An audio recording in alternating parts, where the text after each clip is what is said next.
పరమశివుని యొక్క లీలామూర్తులలో 13వ మూర్తి హరిహరమూర్తి. అంటే ఆయన యొక్క శరీరంలో సగభాగాన్ని శ్రీ మహావిష్ణువు స్వీకరించారు. అలా పరమశివుణ్ణి ప్రసన్నుణ్ణి చేసుకుని ఆయన శరీరంలో సగభాగాన్ని శ్రీ మహావిష్ణువు స్వీకరించినటువంటి మూర్తిని హరిహరమూర్తి అంటారు. నువ్వు ఎటువంటి భక్తితో ఎటువంటి ఉపాసన చేసి శంకరుని యొక్క శరీరంలో అర్ధభాగాన్ని పొందావో ఆ ఉపాయాన్ని నాకు చెప్పవలసినది అని పార్వతీదేవి నారాయణుణ్ణి ప్రార్థన చేస్తే శ్రీమన్నారాయణుడు పార్వతీదేవికి ఉపదేశం చేసినటువంటి స్తోత్రమే శివాష్టోత్తర శతనామ స్తోత్రం.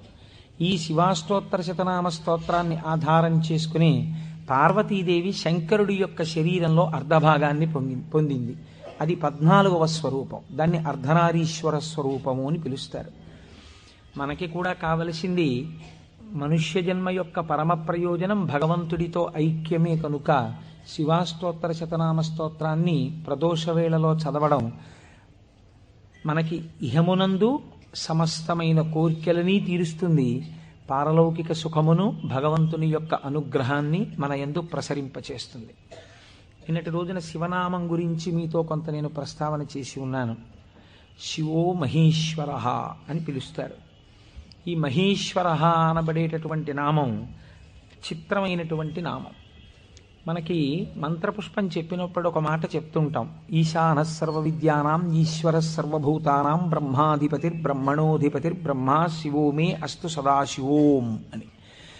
సర్వమంగళములకు కారణమైనటువంటి వాడు, సర్వ జగన్నియామకుడు, సృష్టి స్థితి లయలు చేసేటటువంటి వాడు, తానొక్కడే అయి ఉండి కానీ సృష్టి చేసినప్పుడు ఒకడిగా, స్థితికారకుడిగా ఉన్నప్పుడు ఒకడిగా, లయకారకుడిగా ఉన్నప్పుడు ఒకడిగా, మూడుగా కనపడుతూ ఆయన యొక్క అనుగ్రహము చేత జ్ఞానము కలిగినప్పుడు అవి మూడు కావు ఒక్కటే అన్న జ్ఞానము ఎవరి నుంచి ప్రసరిస్తుందో ఆయన మహేశ్వరుడు. ఆయనే మూడుగా కనపడేటటువంటి ఒక్కటి. అందుకే పోతన గారు భాగవతంలో ఒక చోట ఒక మాట అంటారు, 3 మూర్తులకును 3 రూపములకు 3 కాలములకు మూలమగుచు భేదమగుచు తుది కభేదమయ్యొప్పారు బ్రహ్మమనగ నీవే పాలనయన అని పిలుస్తారు. 3 రూపములకు మనకి సృష్టి స్థితి లయ అని 3 మాటలు వాడుతుంటాం. సృష్టి అంటే పూర్వం లేనటువంటి దాన్ని మన కంటికి కనపడేటట్టుగా ఒక కొత్త వస్తువు తయారగుట, ఒక కొత్త ప్రాణి ఆవిర్భవించుట, దానికి సృష్టి కార్యము అంటారు. స్థితి అంటే వచ్చినటువంటి పదార్థము కొంతకాలం అలా క్షేమంగా ఉండుట.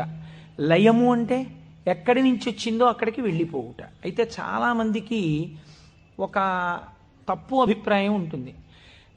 రుద్రుడు లేదా శివుడు అనేటప్పటికీ ఆయన సంహారకర్త, అనగా చంపేస్తాడు బాబోయ్. శంకరుణ్ణి ప్రార్థన చేస్తే ఆయన లయకారకుడు కదండి, చంపేస్తాడంటారు. కాదు, అన్ని వేళలా లయము అన్న శబ్దానికి అర్థం కేవలం చంపేయడం కాదు. ఆయన చాలా ఉదారుడై ఉంటాడు. మీకు నేను కొన్ని ఉదాహరణలు చూపిస్తాను. మనకి లయమునందు స్వల్పకాలిక లయము అని ఒక మాట ఉంది. స్వల్పకాలిక లయం అంటే ఏమిటో తెలుసా అండి? నేను ఆఫీస్కి వెళ్ళాననుకోండి, నా ప్రయోజనం ఏమిటి? ఆఫీస్కి వెళ్ళడం దేని గురించి అంటే నా ఇంట్లో ఉన్న భార్యాబిడ్డలు క్షేమంగా సంతోషంగా ఆనందంగా ఉండేటట్టుగా వాళ్ళకి కావలసినటువంటి ద్రవ్యమును సంపాదించడానికి ఆఫీస్కి వెడతాను. ఆఫీస్ ఎంత బాగున్నా నేను ఆఫీస్లో ఉండిపోను. ఆఫీస్కి వెళ్ళడం ఎందుకంటే ఇంటికి వచ్చేయడానికి తప్ప. ఆఫీస్కి వెళ్ళి ఆఫీస్లో ఉండిపోవడానికి ఆఫీస్కి ఎవరు వెళ్ళరు, ఇంటికి వచ్చేస్తారు. ఇంటికి వచ్చేస్తే అమ్మయ్యా ప్రాణం హాయిగా ఉందంటారు. మీరు చూడండి, తీర్థయాత్రలకు వెళ్ళిన వాళ్ళు ఓ మాట అంటుంటారు, ఓ 10 రోజులో 15 రోజులో యాత్రకు వెళ్ళినప్పుడు బాగుంటుంది.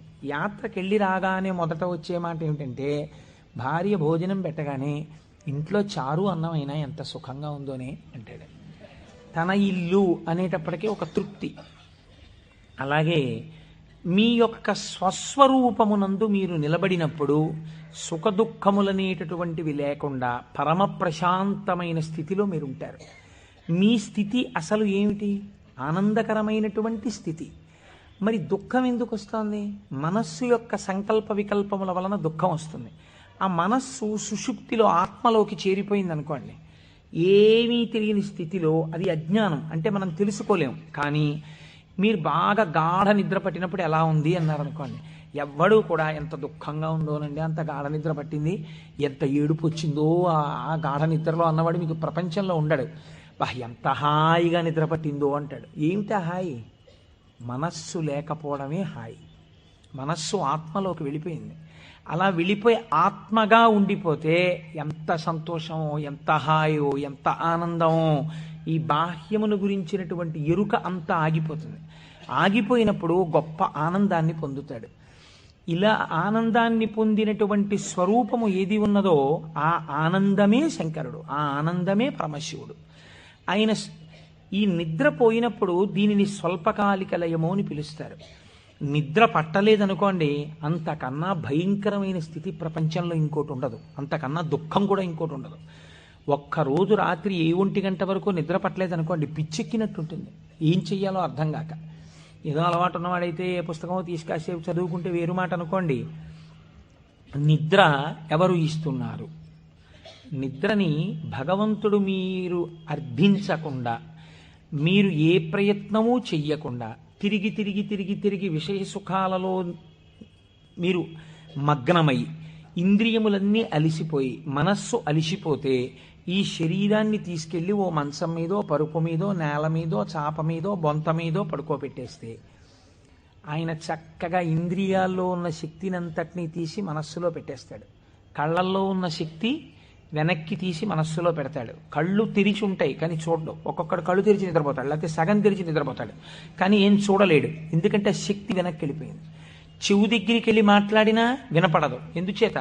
ఆ చెవికి వినపడే శక్తి మనస్సులోకి వెళ్ళిపోయింది.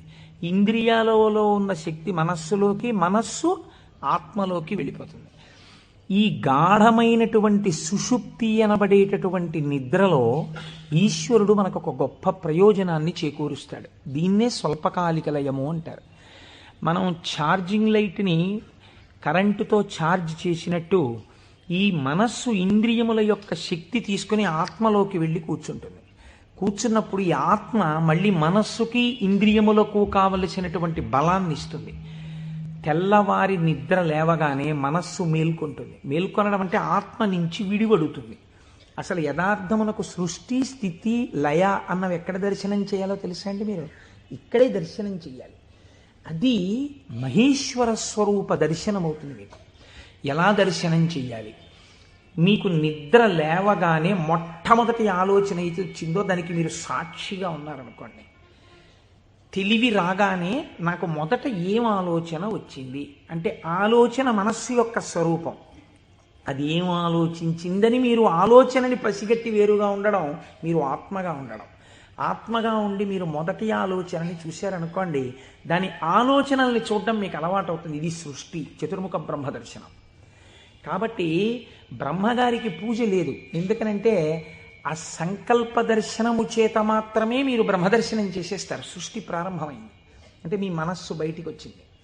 ఇప్పుడు మీకేం కావాలి? స్థితి కావాలి. స్థితి అంటే నిర్వహణ శక్తి కావాలి. కొన్ని సంకల్పములను మనస్సు చేస్తుంది, వీటిని విడగొట్టగలిగిన ప్రజ్ఞ కావాలి.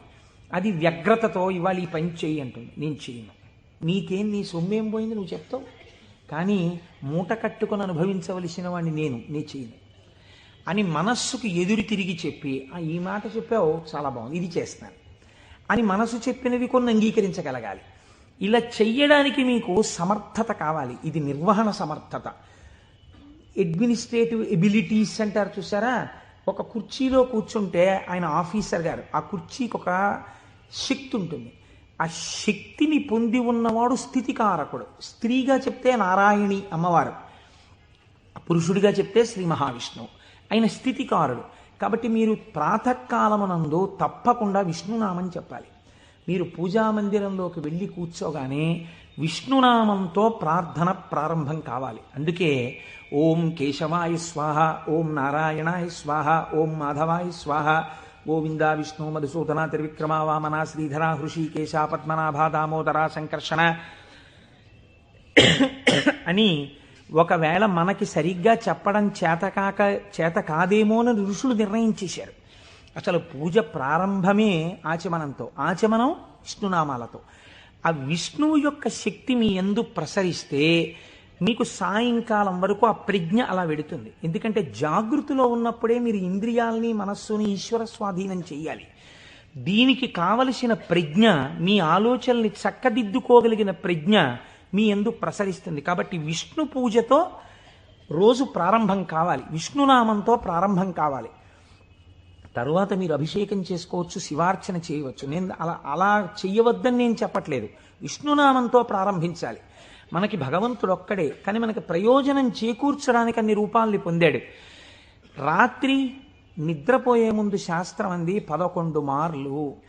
ఇంకా నువ్వు నామని చెప్పేసిన తర్వాత ఇక మాట్లాడకూడదు. 11 మాటలు శివ శివ శివ శివ శివ శివ శివ అని 11 మాటలు అనుకుని విశ్రాంతి స్థానమునకు శరీరమును చేర్చేయాలి. ఇక పడుకున్న తర్వాత ఇక మాట్లాడడం. ఇప్పుడు ఈ శివానుగ్రహం స్వల్పకాలిక లయం. సృష్టిని దర్శనం చేశాడు, స్థితికారకుణ్ణి ప్రార్థన చేశాడు. ఈ రోజు చేసినటువంటి పనులన్నీ మంచి పనులైతే నిద్రలో నీకు సాత్వికమైనటువంటి ఆలోచనలు వస్తాయి. సాత్వికమైన ఆలోచనలతో, చిత్తశాంతితో, భయానకమైన కలలు రాకుండా హాయిగా నిద్రపుచ్చగలిగినటువంటి స్వరూపము స్వల్పకాలిక లయమైనటువంటి పరమశివ స్వరూపము. శివనామం చెప్పి నిద్రపోతే నిద్రా సమాధి స్థితి, అది సమాధి స్థితి అవుతుంది. మళ్ళీ లేచాడు, మళ్ళీ సృష్టికర్త దర్శనం చేస్తాడు. తొలితలంపు ఏది వస్తోందో దాన్ని మీరు ఈశ్వరుడి వైపుకి తిప్పడం అలవాటు చేయాలి మనస్సుకి ప్రయత్నపూర్వకంగా. ఫస్ట్ డిక్టమ్ లోపల నుంచి ఏం రావాలో తెలుసా అండి, అది మీరు అలవాటు చేయాలి. అప్పుడు మీరు ఒక రోజుని, కాలమునందు ఒక రోజు అనబడేటటువంటి విభాగమును మహేశ్వరుడిగా మారుస్తున్నారు మీరు. ఇది మహేశ్వరార్చనము. ఒక రోజు మహేశ్వరుడైంది, మీరు ఆ మహేశ్వరార్చన చేత మీరు మహేశ్వరుడైనారు. ఎలా అంటే మొట్టమొదటి ఆలోచన బయటికి వస్తూనే మనస్సుకి ఒకటి అలవాటు ఉండాలి. ఏమిటో తెలుసా అండి అలవాటు? ఇది చిత్రంగా ఉంటుంది. చిలకకి సహజ స్వభావం ఏమిటి? మీరు ఒక పంజరంలోంచి బయటికి తీస్తే ఎగిరిపోవడం. కానీ కొంతమంది చిలక ప్రశ్న అని జ్యోతిష్యం చెప్పేవాళ్ళు ఉంటారు. వాళ్ళు పంజరంలోంచి తలుపు పైకెత్తి చిలకని బయటికి పిలుస్తారు. చిలక బయటికి వచ్చి ఎగిరిపోదు. ఎగిరిపోకుండా వచ్చి అక్కడ పెట్టిన పుస్తకాలని ముక్కు పెట్టి లాగి ఒక పుస్తకాన్ని నుంచి లోపలికి వెళ్ళిపోయి కూర్చుంటుంది. ఆయన తలుపు వేయలేదనుకోండి, అది ఎగరదు, అందులోనే కూర్చుంటుంది. అదేంటి స్వేచ్ఛగా ఎగిరే చిలక ఎగరకుండా ఇలాంటి పనులు చేయడం ఏంటి అంటే ఆయన అలా తర్ఫీదు ఇచ్చాడు దానికి, అందుకని అది అలా ప్రవర్తిస్తుంది. మీరు కూడా మీ మనస్సుకి తర్ఫీదు ఇవ్వడం మీకు రావాలి. నిద్ర లేవగానే అది మొదటి సంకల్పం ఏం చెప్పాలో తెలుసా అండి? ఇప్పుడు నీ ఇంట నీ ఆరాధ్య దైవము, నీ కులదైవం ఎవరున్నారో వారు నువ్వు పడుకున్న వైపు నీ తల ఇటువైపు ఉన్నది. సాధారణంగా నిద్రపోయేటప్పుడు ఎడమ వైపుకి నిద్రపోమ్మని శాస్త్రం. నువ్వు కొంచెం ఓరగిలా పడుకుని కొద్దిగా తల కుడిపక్కకి తిప్పి నీ కన్నులు విప్పితే నీ దృష్టి ప్రసారము తిన్నగా నీ కులదేవతా స్వరూపము మీద పడుచున్నది. అది లక్ష్మీనారాయణులు కానివ్వండి, పార్వతీ పరమేశ్వరులు కానివ్వండి. నేను దాని యందు అభ్యంతర ప్రకటన చెయ్యను, ఉన్నది ఒకటే పరబ్రహ్మం. కనుక ఇది మొదటి ఆలోచన కావాలి. ఇది మనస్సుకి మీరు అలవాటు చేయాలి. అంతేకాని టైం అయిపోతోందని గడియారం వంక చూస్తూ కంగారుగా లేవడం అలవాటు కాకూడదు. మీ తల తిప్పి మీ కళ్ళు విప్పితే మీ మొట్టమొదటి దృష్టి ఇలా చెదురుతూ బాగా నిద్రపోయినటువంటి కనులలోంచి జరిగిన మొదటి కిరణ ప్రసారము పరమేశ్వర మూర్తి మీద పడడము చేత పరావర్తనము చెంది ఆ పార్వతీ పరమేశ్వర లేక లక్ష్మీనారాయణ దర్శనము ఇక్కడ జరిగి ఈ కంటితో చూసి లేచిన తర్వాత కాలు పెట్టే ముందు మనస్సు మళ్ళీ సముద్రవసనే దేవి పర్వత స్తనమండలే అని ఒక శ్లోకం చెప్పి కిందకి దిగగానే, గురువుగారు మీరు నాకు ఉపదేశం చేశారు, మీరు చెప్పిన బుద్ధితో ఈనాటి నా రోజు గడుచుగాక అని నేల మీద పడి గురువుగారి పాదాల్ని ఒక్కసారి మనస్సులో ధ్యానం చేసి వారి పాదాలకి శిరస్సు తాటించి పైకి లేవడం. ఇది మీకు అలవాటు అయిందనుకోండి, మీకు తెలియకుండా మీరు మొదటి ఆలోచన రావడానికి సాక్షి. ఇప్పుడు ఈ ఆలోచనని మీరు ఒక దిశానిర్దేశం చేస్తున్నారు. ఇది స్థితికారకత్వం. అసలు నిజంగా ఒడిసి పట్టడం. ఇలా తిప్పడాన్ని యథార్థమునకు ఒక రోజును మహేశ్వరుడిగా మార్చుట కాకుండా ఎక్కడో మహేశ్వరుడు ఉన్నాడు, ఆయన సృష్టికర్త స్థితికర్త ప్రళయకర్త. మీరెప్పటికీ సృష్టికర్త స్థితికర్త ప్రళయకర్త దర్శనం చేస్తారు? లలితా సహస్రనామంలో, లలితా అష్టోత్తరంలో అమ్మవారికి ఒక నామం ఉంది, భావనామాత్ర సంతుష్టాయై నమః. మీ భావన ఎలా ఉందో దాని చేత ఆవిడ సంతుష్టురాలవుతుంది, ఆవిడ ఆనందిస్తుంది. ఇక్కడ మీరు భావన చేస్తుంటే ఈ శక్తి అంతా ఆవిడే, ఇక్కడ ఉన్న శక్తి, ఇక్కడ ఉన్నటువంటి ప్రకృతి వికారమైన శరీరం ఆవిడే. ఇది ఆయన్ని కోరుతోంది. దీన్ని దానితో కలపాలని ఆవిడ తెర పైకెత్తుతుంది. ఇది మాయా అన్న అవనిక ఒక రోజున పైకెత్తేస్తుంది ఆవిడ. అప్పుడు మీరు దాంతో కలుస్తారు. ఇది జీవితంలో అనుసంధాన ప్రక్రియగా వెళ్ళవలసినటువంటి మహేశ్వర స్వరూపం. అంతేకాని మహేశ్వర స్వరూపం అనగా ఏదో దేవతలందరి చేత పూజింపబడువాడు, నేను దాన్ని దోషం అంటలేదు, నేను తప్పంటలేదు. కానీ మీరు అలా అనుసంధానం చేసుకుంటే అది భక్తికి బాగా పనికొస్తుంది. అందులో నేను ఎంతమాత్రము దోషమెంచను. కానీ మీకు ఇది నిత్య జీవితమునందు అలవాటులోకి తెచ్చుకోవలసినటువంటి ప్రక్రియ. మీరు ఇలా దర్శనం చేస్తూ వెళుతున్నారనుకోండి, మీ లయ పరమశివుడు. మీరు ఇప్పటిదాకా ఎవరితో కలిసి ఉన్నారు అని అడిగారనుకోండి, నిద్ర లేవగానే మీరు ధైర్యంగా చెప్పగలగాలి, నేను ఇప్పటి వరకు కైలాసమునందు పార్వతీ పరమేశ్వరులతో కలిసి ఉన్నాను. అది నా నిద్ర. ఎందుచేత? నా నిద్రని నేను అలా స్వీకరించాను పడుకోబోయే ముందు. నేను లేచినప్పుడు నేను చతుర్ముఖ బ్రహ్మ దర్శనము చేత సృష్టికర్త దర్శనమే నా యొక్క మేల్కొనుట. నా పూజామందిర ప్రవేశము స్థితికర్త యొక్క ప్రార్థన. నా నిన్నటి రోజు సృష్టికర్త, స్థితికర్త, ప్రళయకర్తల యొక్క సమాహారము, మహేశ్వర స్వరూపముగా నా చేత ఉపాసన చేయబడిన కాలము. కనుక నేనెవరినయ్యాను? మహేశ్వరోపాసన చేత నేను ఒక మహేశ్వరుడనైనాను. ఇది మీ జీవితమునందు రావలసిన ప్రక్రియ. ఇలా చెయ్యగా చెయ్యగా చెయ్యగా చెయ్యగా భ్రమరకీటక న్యాయంలో ఒకనాడు మీరు ఆ స్వరూపాన్ని పొందుతారు. ఇలా కాకుండా వేరొక రకమైనటువంటి ఆలోచనతో జీవితం వెళ్ళిందనుకోండి, వ్యగ్రతతో, అసలు మీరు ఆత్మలోంచి విడివడడంలో మీకు కృతజ్ఞతాభావం లేదు. ఆ నిద్ర పట్టింది, లేవడం దేనికోసం? న్యూస్ పేపర్ కోసం. న్యూస్ పేపర్ తీస్తే ఏముంటుంది? న్యూస్ పేపర్కి ఎప్పుడు ఏం కావాలంటే మళ్ళీ రేపు కూడా మీరు 3 రూపాయలు ఇచ్చి కొనుక్కోవడానికి తగినటువంటి ఉద్వేగమును మీ యందు కల్పింపగలిగినటువంటి ప్రధానమైన వార్తని హెడ్లైన్స్గా వెయ్యాలి. అది పేపర్ టెక్నిక్. అంతేగాని మీ మనస్సుకి ఉల్లాసమును కల్పించేటటువంటి ఒక సాత్వికమైన విషయాన్ని తీసుకొచ్చి హెడ్లైన్స్గా వాళ్ళు ఎందుకు వేస్తారు? పేపర్ని కూడా మీరు దోషం పట్టకూడదు. అది వాళ్ళ యొక్క జీవన విధానం, అది పేపర్ యొక్క లక్షణం. అందరూ అలా కోరుకుంటున్నారు. కాబట్టి అందులో ఉద్వేగం ఉండి తీరుతుంది. ఉద్వేగము ఉండి తీరుతున్న విషయాన్ని నువ్వు ముందెళ్ళి పట్టేసుకుని పూజామందిరంలోకి వెళ్ళారనుకోండి, ఇప్పుడు మీ మనస్సు ఏమవుతుందంటే ఈ ఉద్వేగపూరితమైన విషయాన్ని మనస్సు పట్టుకుంది కాబట్టి దాన్ని పట్టుకు తిరుగుతుంటుంది. ఇక్కడ ఓం కేశవాయ స్వాహ, ఓం నారాయణాయ స్వాహ, ఓం మాధవాయ స్వాహ అంటుంటాడు. కానీ చూసా అక్కడ ఎలా అయిందో, ఎలా దెబ్బలాడుతున్నారు, ఏమిటో ఈ లోకం. ఇంకెందుకు ఆ పూజ అంటే? పట్టుకోకూడని వస్తువును ముందు పట్టుకుని నువ్వు ప్రారంభం చేశావు. మనస్సు చించలమైంది. దానికి సాత్విక భావనతో ప్రారంభం చెయ్యాలి. పరమ సత్వగుణ ప్రధానుడై, స్థితికారకుడై మీ మనస్సుని ఆహ్లాదపూరితముగా ఉంచి ఈశ్వరాభిముఖం చేయగలిగిన శక్తి విష్ణు శక్తి. అందుకని విష్ణునామంతో రోజు ప్రారంభం కావాలి. కనుక ఇది మీరు నిత్య జీవితంలోకి మహేశ్వర స్వరూపాన్ని తెచ్చుకోవలసినటువంటి విధానం. ఇప్పుడు ఈ మహేశ్వరుడు మీరు మామూలుగా వాంగ్మయ రీత్యా చూసినప్పుడు ఈయన నియంత నియంత అన్న మాట నేను తేలికగా ఎందుకు వాడేశానో తెలుసా అండి? అది పౌరాణికమైన భాషలో వాడబడిన మాట కాదు. నువ్విలా ఎందుకు చేశావు అని వేరొకరు అడగలేనివాడు. ఈ ఈశ్వరుడు యొక్క స్థితి ఎలా ఉంటుందంటే, అసలు మీరు అలా అడగడానికి వస్తువుని ఆయన మీకు దూరం చెయ్యాలి, మీ చేత ఏడిపించాలి. అది ఆయన తప్ప ఒప్ప? మీరు చేసిన పాపపుణ్యాలను ఆయన లెక్క రాసుకున్నాడు. నాకు వద్దు అంటే, నాకు దుఃఖం వద్దంటే చెయ్యకు పాపం. దుఃఖం వద్దనుకుంటే పాపం చెయ్యకు. ఈశ్వరుడు నీకు పుణ్యమే చేస్తే నీకు సుఖమే ఇవ్వడానికి ఆయన సిద్ధంగా ఉన్నాడు. నువ్వు బురదగుంటలో పడుకుని నాకు పన్నీటి వాసనలు కొట్టాలి నా శరీరం అంటే ఎందుకు కొడుతుంది? ఎలా కొడుతుంది? నువ్వు ఏం చేశావో దాని ఫలితాన్ని నువ్వు పొందుతూ ఉంటావు. కాబట్టి ఈశ్వరుడు నీ కంటికి కనపడి ఫలితాన్ని ఇవ్వడు. వెనక నుండి ఫలితాన్ని ఇస్తాడు. ఇదే పోతన గారు అంటారు, స్త్రీ పురుష నపుంసకమూర్తియును కాక తిర్యక అమర నరాది మూర్తియును కాక కర్మ గుణ భేద సరసత్ప్రకాశి కాక వెనుకనన్నియుతానగు విభుతలంతు.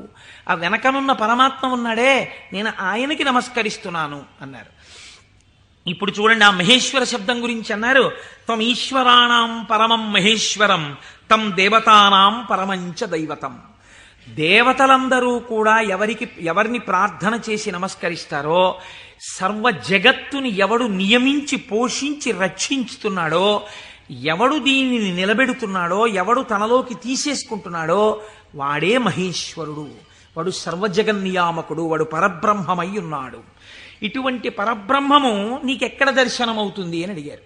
చూడవచ్చా? నాకు ఎప్పుడైనా ఇలాంటి వాడిని ఒకసారి చూడాలనిపించింది అంటే శాస్త్రం అంది, మహేశ్వర దర్శనము చెయ్యడానికి మహేశ్వర దర్శనము చెయ్యాలన్న తాపత్రయము నీకు కలగాలి అంది. ఇదొక చిత్రమైన మాట అండి. మీరు కొంచెం జాగ్రత్తగా ఆలోచించండి. ఒక మహాపురుషుడు ఒక ఆయన ఉన్నాడు ఈ లోకంలో. కృష్ణావధానుల గారని ఒక ఆయన ఉన్నారు. ఆయన ఒక మహాపురుషుడు. వేదం చదువుకోవడం కాదు, చదువుకున్న వేదాన్ని నిరంతరము అనుష్ఠానములోకి తెచ్చుకున్నవారు. అంతటి మహాపురుషుడు ఆయన. అలాగా అండి, అంటే ఏం చేస్తుంటారండి అంటే, 4 ఆవుల మధ్యలో తుఫాన్ వచ్చి పాక కొట్టుకుపోతే 10,000 రూపాయలు పట్టుకొచ్చి ఎవరో ఇస్తే శివాలయం కట్టడానికి విరాళం ఇచ్చేసి, శివుడికి ముందు గుడి కట్టండి తర్వాత నేను ఉంటానులేండని ఆవుల మధ్యలో కాపరం చేసి బతికినవాడు. అంతటి మహానుభావుడు. తను నమ్ముకున్న వేదాన్ని నిరంతరము ఆచరణలో పెడతారు. వారు నా గృహప్రవేశానికి వచ్చారు. వస్తే ఆ రోజు నేను కొంచెం ఈ సంభారాలన్నీ పూర్తి చేసుకుని వేద పఠనం ఏర్పాటు చేసి నేను ఇంట్లోకి వెళ్ళేటప్పటికీ కించిత్ అసుర సంధ్య వేళయింది.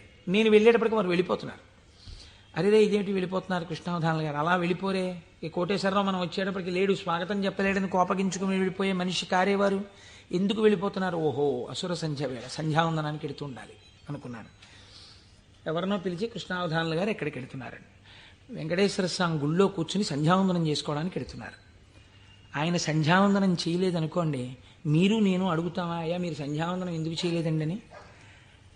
ఎక్కడ నుంచో కష్టపడి కాకినాడ వచ్చి ఆ వేళకి మాత్రం సభలోంచి లేచి వెళ్ళిపోయి వెంకటేశ్వర స్వామి గుళ్ళో కూర్చుని సంధ్యావందనం చేసుకుని మళ్ళీ తిరిగి వచ్చి సభలో కూర్చున్నారు ఆయన. ఇది తాను చదివినటువంటి వేదాన్ని, తాను తెలుసుకున్న విషయాన్ని ఆచరణలో పెట్టడం. దీనిని శ్రద్ధ అంటుంది శాస్త్రం. నీకు చెప్పడం కాదు, నీకు అనుష్ఠాన పర్యంతమునందున్నదా, దీనికి ఎవడో చూస్తాడని కాదు, ఈశ్వరుడు సర్వసాక్షి చూస్తున్నాడన్న బెరుకు నీకుంటే ఒకడు చూసి మెచ్చుకోవాలని నువ్వు చెయ్యవు. చెయ్యడం నీ విధి అని నువ్వు చేస్తావు. ఇప్పుడు నువ్వు అటువంటి మహాపురుషుడు ఒకడు ఉన్నాడు, నువ్వు తెలుసుకున్నావు. ఇప్పుడు మీ మనస్సు ఏమవుతుంది? ఎప్పుడైనా కృష్ణావధానుల గారిని చూద్దామనిపిస్తుంది కదండి.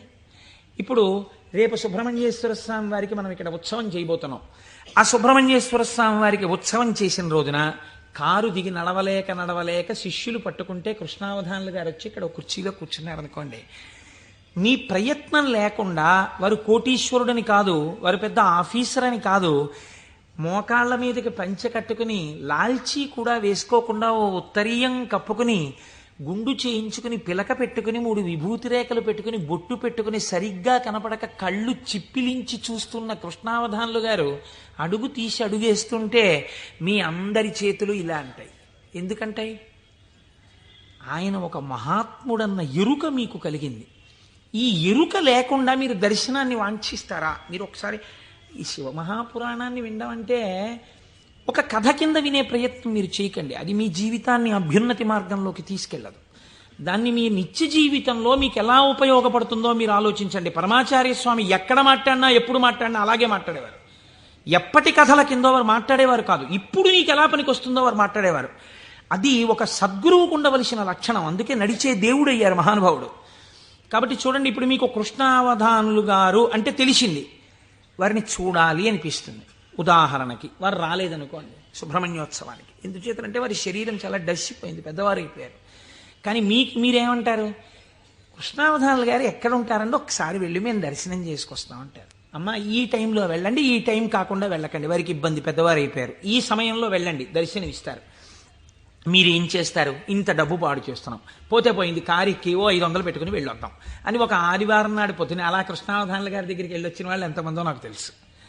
కారు వేసుకుని వెళ్ళి ఓ అరడజన అరటిపళ్ళు ఏవో ఇచ్చి ఒక్కసారి ఆయన్ని చూడగానే, ఇప్పుడు మీకు ఆయన గురించి ఆయన ఏం చెప్పుకోరుగా, కానీ మీరు ఆయన్ని చూస్తుంటే, ఆయన కూర్చుంటే, మీరు ఎక్కడి నుంచి వచ్చారమ్మా అని అడుగుతుంటే, ఆయన ఏదో 4 శ్లోకాలు చెప్తుంటే, ఆ గొంతు తడబడిపోతుంటే, పెద్దవారైపోయి వారు మాట్లాడుతుంటే మీ మనసు ఆర్ద్రమైపోతుంది.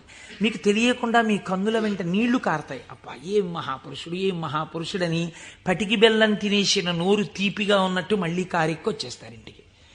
ఎందుకు వెళ్ళారు ఆ ఊరు 500 కారు చేయించుకుని? మీకు తెలిసింది కాబట్టి కృష్ణావధానుల గారంటే, కాబట్టి కదా మీరు దర్శనం చేశారు. మహేశ్వరుడు అంటే సృష్టికర్త, స్థితికర్త, ప్రళయకర్త అని నేను మాట చెప్పాను అనుకోండి, అది మీకు ఏం ఉపయోగపడుతుందని నేను ప్రశ్న వేస్తున్నాను. మీరు ఆలోచించండి. నేను ఈ మాట అన్నాను, అనుసంధానం మీరు కాలగతంలో ఒక రోజులోకి తెచ్చుకోండి, మీకు మహేశ్వర దర్శనం కలుగుతోంది అన్నాను. అది మీకు ఉపయుక్తం. మీరు చూడండి, నేనంటాను మహేశ్వరుడెవరో చూడాలన్న ఉత్సాహం కృష్ణావధానులు గారు ఎవరో తెలుసుకుంటే కలిగినట్టు, ఈశ్వరుణ్ణి చూడాలన్న ఉత్సాహం మీకు ఇక్కడ కలగాలంటే మీరు ఏం చేస్తే కలగదండి. నేను ఒక్క ఉదాహరణ చెప్తాను. నేను పూజ చేసుకోవడానికి కూర్చున్నాను అనుకోండి, ఓ బంతి పువ్వు చేత్తో పట్టుకున్నాను అనుకోండి. బంతి పువ్వు అన్న మాట ఎందుకు వాడానంటే చాలా తేలిగ్గా దొరికే పువ్వు, ₹1 ఇస్తే ఇన్ని పూలు ఇస్తారు. ఓ బంతి పువ్వు ఇలా పట్టుకున్నాను అనుకోండి, మీరు ఎప్పుడైనా చూడండి పువ్వు పైన వాసన వస్తుంది, బంతి పువ్వు యొక్క కాడ తుంపండిలాగా మంచి సువాసన వస్తుంది, కాడ తుంపితే సువాసన వస్తుంది. ఈశ్వర ఏమీ అమరిక, ఒక గొట్టం మీద ఇదే రంగు రేకులు ఇలా ఇలా ఇలా ఇలా ఇలా ఇంత మొగ్గని అందులో ఇన్ని దాచి అలా విచ్చుకునేటట్టు చేసి ఇంత అమరికగా ఇలా ఉండి వాటి మీద మళ్ళీ ఓ వరస, వాటి మీద ఓ వరస, వాటి మీద ఓ వరస, మధ్యలో ఓ 5, ఇంత అందంగా తయారు చేసిన శిల్పి ఎవడు? ఎక్కడున్నాడు ఈ శిల్పి? ఈ పువ్వు నేను పూజామందిరంలో భగవంతుడి పాదముల దగ్గర వేసి రేపు ఇలా తీస్తే, కాడ పట్టుకుంటే ముందు రోజు పైకి లేచిన పువ్వు ఇవాళ కాడ పట్టుకుంటే ఇలా ఒరిగిపోయింది. ఈశ్వరుడి పాదాల మీద ఒరిగిపోవడం ఓ రోజంతా ఉండి నేర్చేసుకుని ఒరిగిపోతుంది. ఇప్పుడు అంత గుబాళింపు లేదు, అంత వాసన లేదు, ఆ రేకులన్నీ ఇలా ఒరిగిపోతున్నాయి. ఇంకొంచెం ముట్టుకుంటే దుర్గంధం వచ్చి చెమాయింపు వచ్చింది. ఎవరసలు దీన్ని ఇలా ఆ బంతి మొక్కలోంచి దీన్ని తెచ్చినవాడు, ఇంత విచ్చుకునేట్టు చేసినవాడు, ఇది ఇలా ఒడిలిపోయేట్టు చేసినవాడు ఎక్కడున్నాడు అని మీకు అనుమానం వచ్చింది అనుకోండి, అప్పుడు మీ పూజ ఆర్తితో ఉంటుంది. వాడే అటువంటి వాడై ఉన్నాడు, వాడు ఈ జగత్తునంతటినీ ఇలాగే సృష్టించి నిర్వహించి లయింపచేస్తున్నాడు, వాడే నా ఆరాధ్య దైవం అడిగో పూజామందిరంలో అని మీరు ఓం నిధనపతయే నమః అని పువ్వేయండి, రమించిపోయింది మీ హృదయం. ఇది మహేశ్వర దర్శనము. కాబట్టి ఇప్పుడు ఈ ఉత్సుకత, చూడాలి చూడాలి చూడాలి ఈశ్వరుణ్ణి అన్న తాపత్రయం మీరు సృష్టి స్థితి లయానుసంధానము నిరంతర ప్రక్రియగా చెయ్యడంలో ఉంటుంది. ఈ చెయ్యడంగా ఉంటే ఈశ్వరుడు ఎవడు? ఇప్పుడు మీరు తెలుసుకున్నారనుకోండి మహేశ్వరుడు ఏం చేస్తుంటాడో, ఇది తెలుసుకోవడం వల్ల మీకు ఆనందం కలుగుతుంది. ఇప్పుడు ఆయన సర్వజ్ఞత, తృప్తి, అనాదిబోధ, స్వతంత్రత, నిత్యమలుప్త శక్తి, అనంత శక్తిశ్చ విభోర్విధిజ్ఞా షడాహురంగాని మహేశ్వరస్య అంది శాస్త్రం. ఆయన సర్వజ్ఞత. నేను ఇక్కడ కూర్చుని ఉన్నాను అనుకోండి, నేను ఈ సభలో జరుగుతున్న విషయాన్ని పసిగట్టగలను. అసలు అది కూడా ఒక్కొక్కసారి జరగదు. ఎందుచేత అంటే నేను ఒక్కొక్కసారి అడిగినటువంటి ప్రశ్న కొంతమందికి ఈయన నిజంగానే అడుగుతున్నాడా అనిపించవచ్చు. ఎందుచేత అంటే మీరు నిన్నను కోటేశ్వరారు నిన్న ఉపన్యాసానికి వచ్చాను, నిన్న మీరు వచ్చారా అంటే అదేమిటి మీ ఎదురుగుండానే కదండి కూర్చున్నాం అంటారు. నాకు స్ఫురణలోకి వెళ్ళదు. ఎందుకు వెళ్ళదు అంటే నేను ఒక విషయాన్ని ప్రతిపాదన చేస్తున్నప్పుడు నా మనస్సు అసలు ఆ విషయం మీద రమిస్తే కదా అది వాక్కులుగా బయటికి వచ్చేది. నా మనసే రమించలేదనుకోండి, నా మనస్సు లోపల దర్శనం చేయట్లేదనుకోండి, మీకు వాక్కులుగా ఎలా వస్తుంది నా నోటి నుంచి? నా మనస్సు అక్కడ ఉండిపోయినప్పుడు నా కన్నులు ఇలా తిరిగినా ఏవో కళ్ళంలోంచి మనస్సులో కెడతాయి, కానీ ఇవన్నింటినీ మనసు పట్టుకుంటోందని మీరు అనుకుంటున్నారా? పట్టుకోవట్లేదు. ఎందుకనంటే ఆ మనసు వేరొక వస్తువును పట్టుకుని ఉంది. దానికోసం ఉపన్యాసం చెప్పడం, ఇంకో ప్రయోజనం కోసం కాదు. ఇలా కూర్చుంటే కాసేపు పట్టుకుంటుంది ఆ వస్తువునని. కాబట్టి ఇప్పుడు అది పట్టుకుని ఉంది, కాబట్టి ఇది పట్టుకోదు, ఇది వదిలిపెట్టేసింది. కాబట్టి కన్ను చూసినా మనస్సు పట్టుకోకుండా వదిలిపెడుతోంది. అలా మీకు నా యొక్క సర్వజ్ఞత యందు ఒక పరిధి ఉంది. నేను ఇక్కడే ఉన్నా నాకు కొన్ని తెలియవు. ఈశ్వరుడు అలా కాదు. మహేశ్వరుడంటే సమస్త ప్రాణుల యొక్క హృదయగతమైన అభిప్రాయములను కూడా తెలుసుకోగలడు. మీరు బాగా గుర్తుపెట్టుకోండి. మీరు చేస్తున్న పూజని చూసి నేను పూజ చేసుకుంటున్నాను అనుకోండి, ఉదాహరణ, వేరొకరి మీద ఎందుకు పెట్టాలి?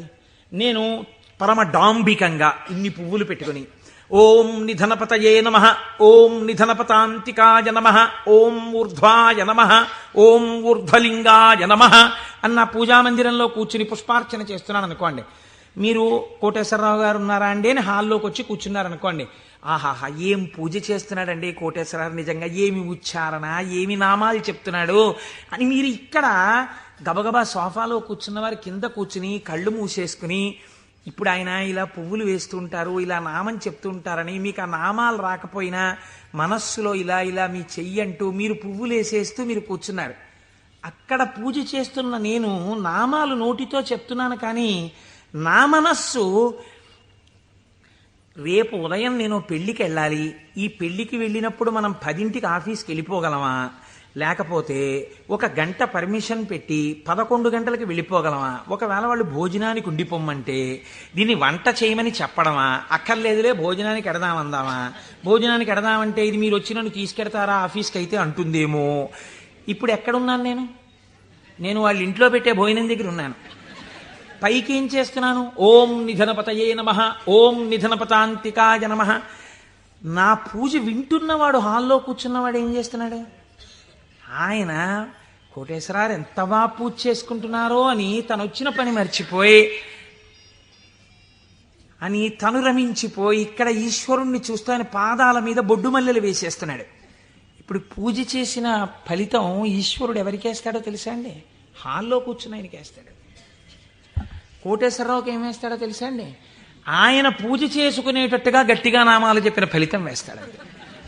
చూసారా? ఇది సర్వజ్ఞత. ఇది మీకు దొరకదు. మీరేమంటారు? నేను బయటకు వస్తే కోటేశ్వరరావు పూజ చేసుకున్నారంటారు. హృదయగతమైన అభిప్రాయమును పట్టగలిగిన వాడు. అందుకే శివానందలహరిలో శంకరాచార్యుల వారు మాట అన్నారు, వటుర్వా గేహీవా ఇతిరపి జటీవా తదితరో నరోవా యక్కశ్చిద్భవతు భవకింతేన భవతి యదీయం హృత్పద్మం యది భవతధీనం పశుపతేః తదీయస్త్వం శంభో భవసి భవభారంచ వహసి. నువ్వు వటువా మాకు చెప్పకు. నేను ఉపనయనం చేసుకున్న వటువునండి, ఏం కావాలి మాకైతే? నువ్వు సంధ్యావందనం చేస్తావా, గాయత్రి చేస్తావా చెప్పు. గేహీవా, నేను గృహస్థాశ్రమంలో ఉన్నాను, అయితే ఎవరికి గొప్ప? గేహీవా ఇతిరపి జటీవా తదితరో, అబ్బో మిగిలిన ఆశ్రమాలు ఏవైతే కానివ్వండి, మాకేమిటి గొప్ప? ఇవి కాదు. నీ మనస్సుని ఈశ్వరుడి పాదముల మీద పెట్టడం నీకొచ్చా? నీకొస్తే చెప్పు. ఈశ్వరుడు నీ వెంట పరిగెడుతున్నాడు. నీ మనస్సు అక్కడ పెట్టడానికి నువ్వు చేస్తున్నటువంటి పరిశ్రమకు పూజ అని పేరు. నీకు అది అలవాటు అవ్వడానికి పూజ చేస్తున్నావు. నువ్వు అది అలవాటు అయిపోతే ఎక్కడున్నా పూజ చేయగలవు, అంటే దాని అర్థం పూజ మానేయమని కాదు. కాబట్టి హృదయగతాభిప్రాయమును పట్టగలిగినటువంటి వాడు. ఇది సర్వజ్ఞత, స్వతంత్రత. ఇవి 2 ముడిపడి ఉంటాయి ఈశ్వరుడితోటి. అన్నీ చూస్తూ ఉంటాడు. ఏకకాలమునందు సమస్త చరాచర జగత్తులో ఉన్నటువంటి ప్రాణుల యొక్క హృదయాంతర్గత భావములను తాను చూస్తాడు. చూసి ఆ భావముల యొక్క పరిపుష్టి చేత మోక్షాన్ని కూడా అనుగ్రహించేస్తాడు. మీకు పైకి దొరకదు. మీకు ఒక్క నాటికి పైకి చూస్తే దొరకదు. నేను మీకు దీనికి ఒక ఉదాహరణ చెప్తాను.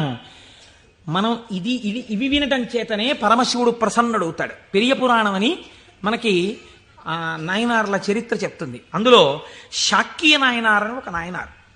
ఆయనకి గొప్ప శివభక్తి తత్పరుడు. కానీ ఆయన ఉన్నటువంటి రోజులు ఎటువంటివంటే, శివుడి గురించి మాట్లాడడం కానీ, శివాన్న నామం చెప్పడం కానీ, శివార్చన చెయ్యడం కానీ కుదరనటువంటి భయంకరమైన పరిస్థితులలో ఆనాటి రోజులున్నాయి. లోపల పరమభక్తి, శివారాధన చెయ్యాలని. కాంచీపురంలో ఉండేవాడు మహానుభావుడు. శివలింగాన్ని ఒక దాన్ని తీసుకొచ్చి రోడ్డు మీద పెట్టారు ఆ రోజుల్లో. ఈయన కోరిక ఏమిటంటే మనసులో ఒక్కసారి ఆ శివలింగం దగ్గరికి వెళ్ళి ఇన్ని పువ్వులు పట్టుకొని కాస్త 2 నామాలు చెప్ప శివలింగం మీద పూలెయ్యాలని. ఆ రోజుల్లో పరిస్థితి ఏమిటంటే శివలింగం మీద పూలు ఎవడైనా వేశాడో, శివుడికి నమస్కరించాడో ప్రళయమే. కాబట్టి ఇప్పుడు ఎలా శివ పూజ చేయడం? ఆయన ఏమించుకున్నాడంటే మార్గం, శివార్చన చేయని వాడిలా పైకి కనపడాలి, లోపల శివార్చన చేస్తున్న కోరికకి తీరాలి. అందుకని ఆయన అటుగా వెడుతూ రోజు అన్నం తినే ముందు కళ్ళంబట నీళ్లు పెట్టుకుని, శివ నీ పూజ చెయ్యకుండా ఎలా తిననయ్యా అన్నమని ఆ రోడ్డు మీద ఉన్న శివలింగం దగ్గరికి వెళ్ళి, శివుడివా నువ్వు శివుడివా అనో రాయి తీయడం. ఇంత పెద్ద చామంతి పువ్వు నా చేత్తో పట్టుకున్నాను అనుకుని శివట నిలబడేసేవాడు. లోపల చామంతి పువ్వు వేశాను, శివుడివా అని మళ్ళీ ఇలా తీయడం, శివ అని మళ్ళీ ఇలా ఓ రాయేయడం. ఇంత బొడ్డు మల్లె వేశాను. పరమశివుడి పాదాల మీద ఏం పడ్డాయో తెలుసా అండి? చామంతి పూలు, మల్లెపూలు పడ్డాయి. చూసే వాళ్ళందరూ ఏమనుకున్నారో తెలుసా అండి? వీడు అసలు నిజంగా మన మాట వింటున్నవాడు, చూసావా శివలింగం మీద రాళ్ళు వేస్తున్నాడు వీడు, వీడిని మనం చాలా గౌరవంగా చూడాలనుకున్నాం. లోకానికి అర్థం అవుతుందా, శివుడికి అర్థం అవుతుందా? శివుడికి అర్థం అవుతుంది. ఇది శాక్యనాయనార్ జీవితం, ఇంతే ఆయన పూజ. ఇది ఆర్తిలోంచి వచ్చిన పూజ. ఒకరోజు ఆయన అన్నం తినడానికి కూర్చున్నాడు, భార్య వడ్డించింది. వడ్డిస్తే అన్నం తినబోయాడు. శర్వహ అనో నామం జ్ఞాపకానికి వచ్చింది. ఈ అన్నం నాకు పెట్టినవాడు శంకరుడు, లోపలికెడితే జీర్ణం చేస్తున్నవాడు శంకరుడు, అగ్నిని ఆదేశించి అన్నాన్ని ఉడికేటట్టుగా నా ఇంట పాచకుణ్ణి చేసినవాడు శంకరుడు, నీటిగా ఈ అన్నం ఉడికేటట్టు కలిసినవాడు శంకరుడు. నేను శంకరుణ్ణి, నేను పశువు తిన్నట్టు ఈ అన్నం తినడానికి వచ్చాను. ఇవాళ శివలింగం మీద 4 పువ్వులు వేయడం మర్చిపోయానని అన్నపు పళ్ళెం దగ్గర లేచి భార్యకి చెప్పకుండా పరుగున శివలింగం దగ్గరికి వెళ్ళాడు. పూజ చేయకూడదు, పరిస్థితులు ఎలా ఉన్నాయి?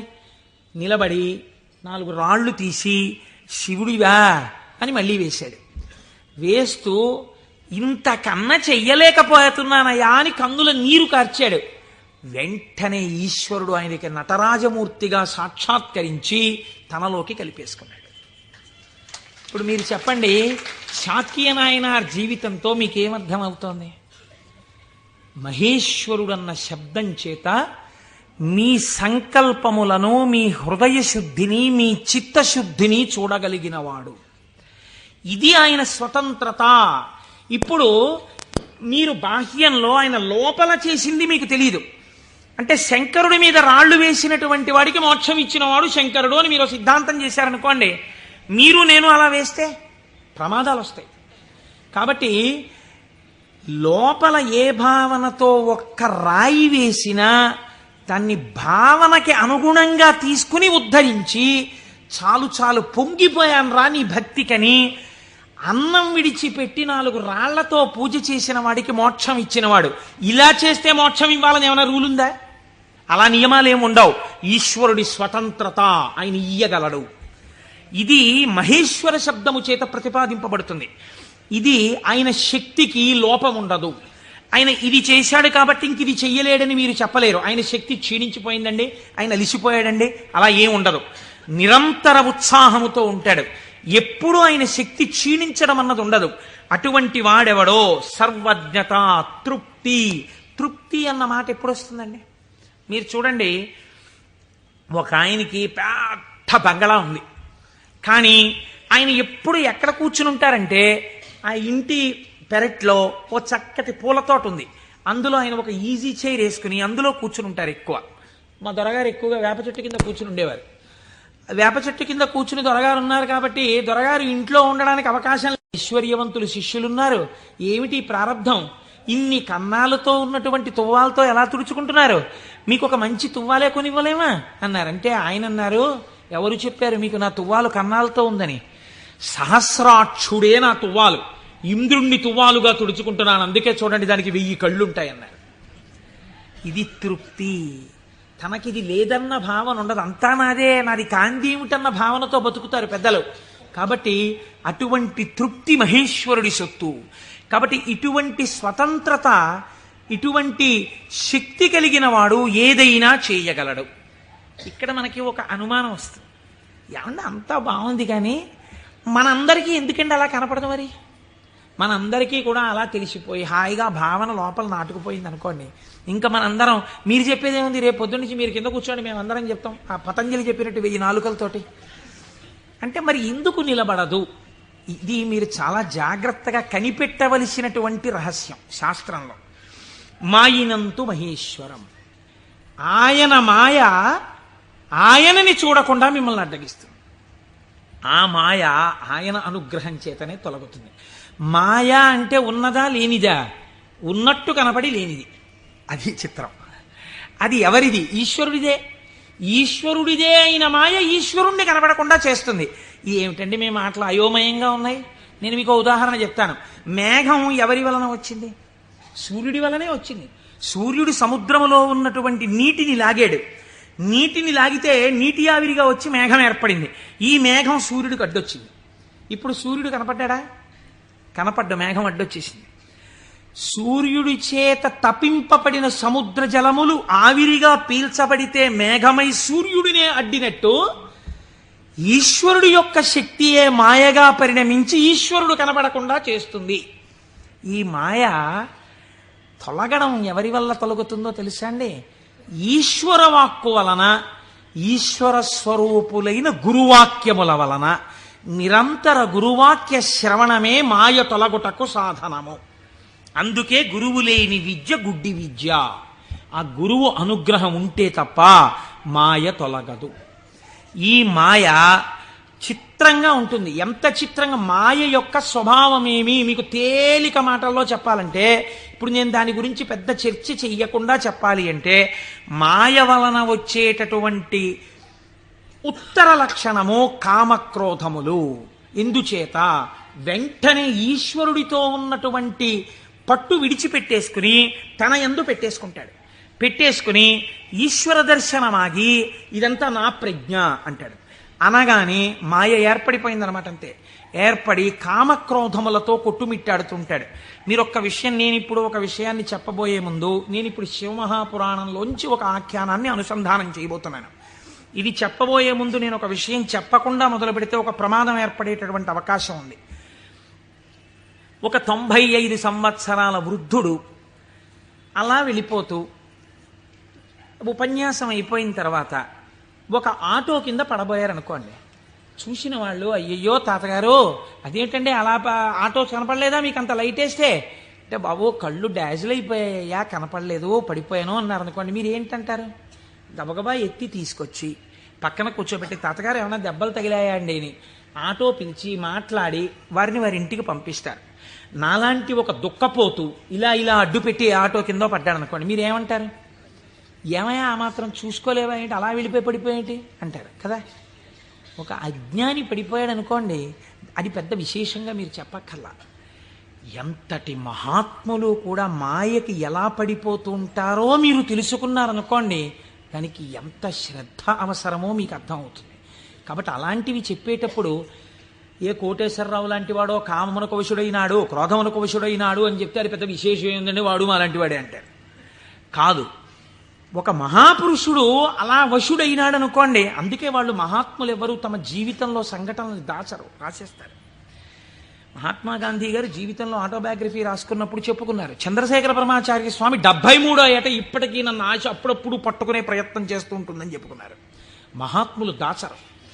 కనుక చూడండి, శివమహాపురాణం మీకు ఈ జ్ఞానాన్ని ఉపదేశించడానికి ఒక అద్భుతమైన ఘట్టాన్ని తీసుకొచ్చి బోధ చేసేటటువంటి ప్రయత్నాన్ని ప్రారంభం చేస్తోంది.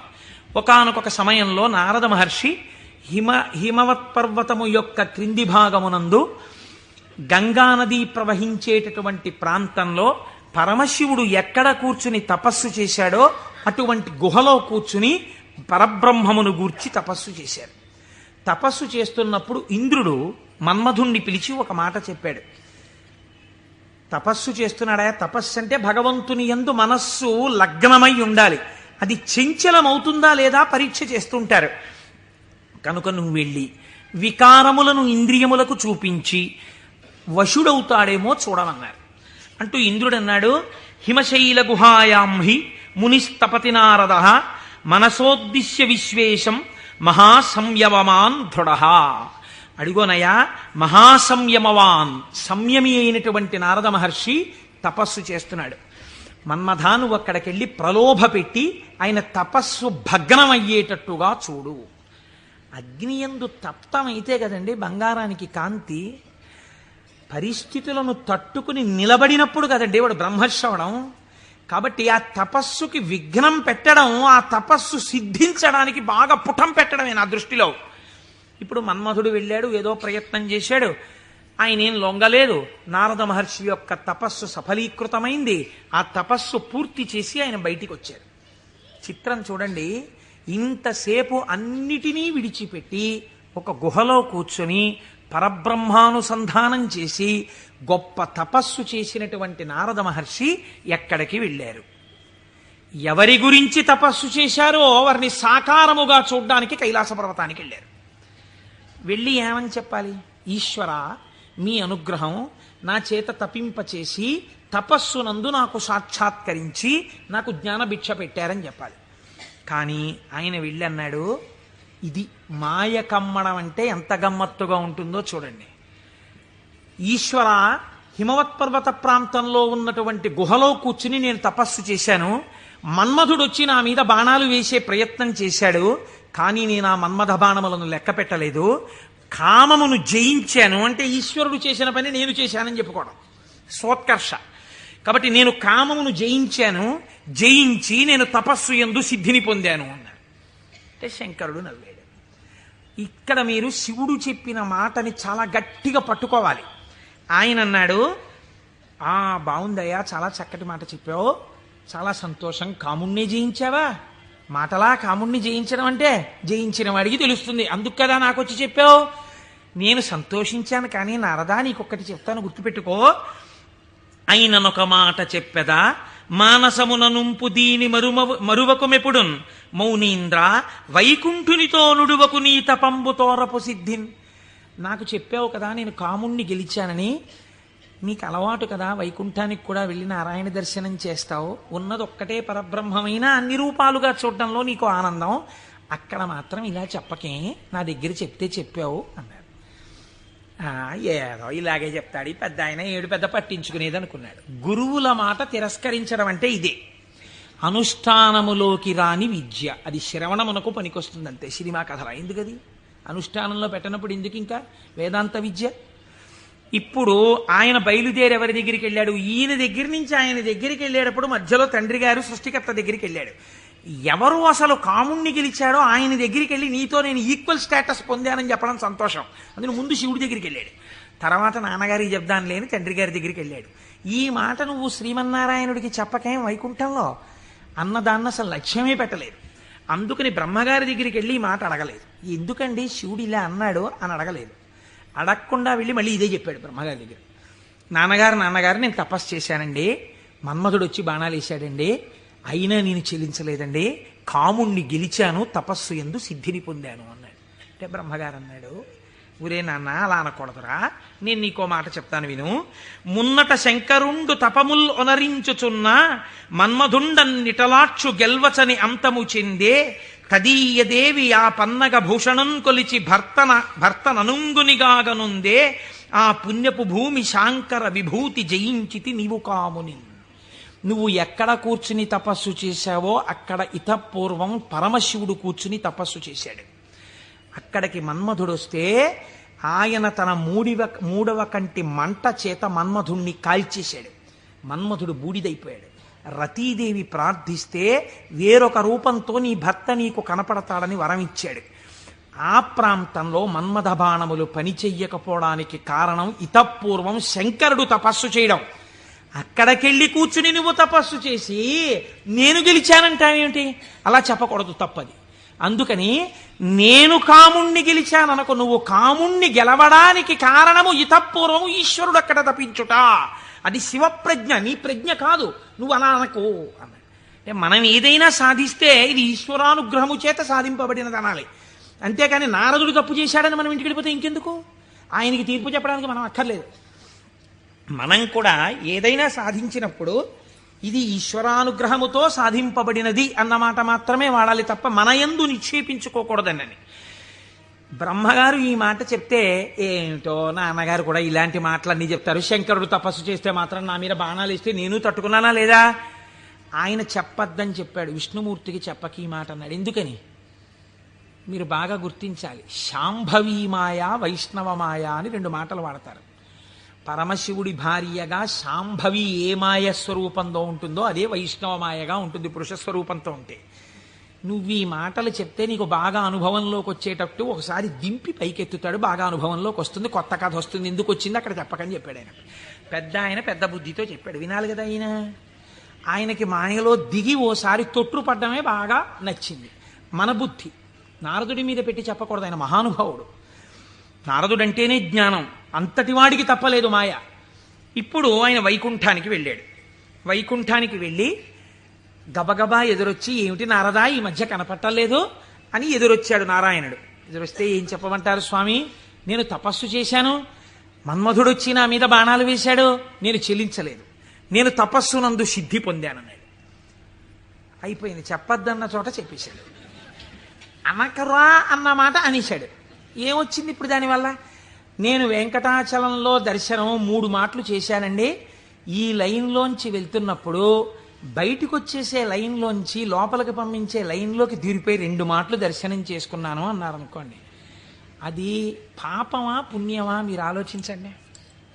ఈశ్వరుణ్ణి దొంగచాటుగా మీకు ఆ టిక్కెట్టు మీద ఒక్కసారి చూసిరా, మీకు ఎంత దర్శనం లభ్యమైతే కోట్ల జన్మలు తపించిన వాళ్ళకి దొరకని ఈశ్వరుడు నాకు ఈ మాత్రం లభించాడని సంతోషంగా బయటకు వస్తే కృతార్థత.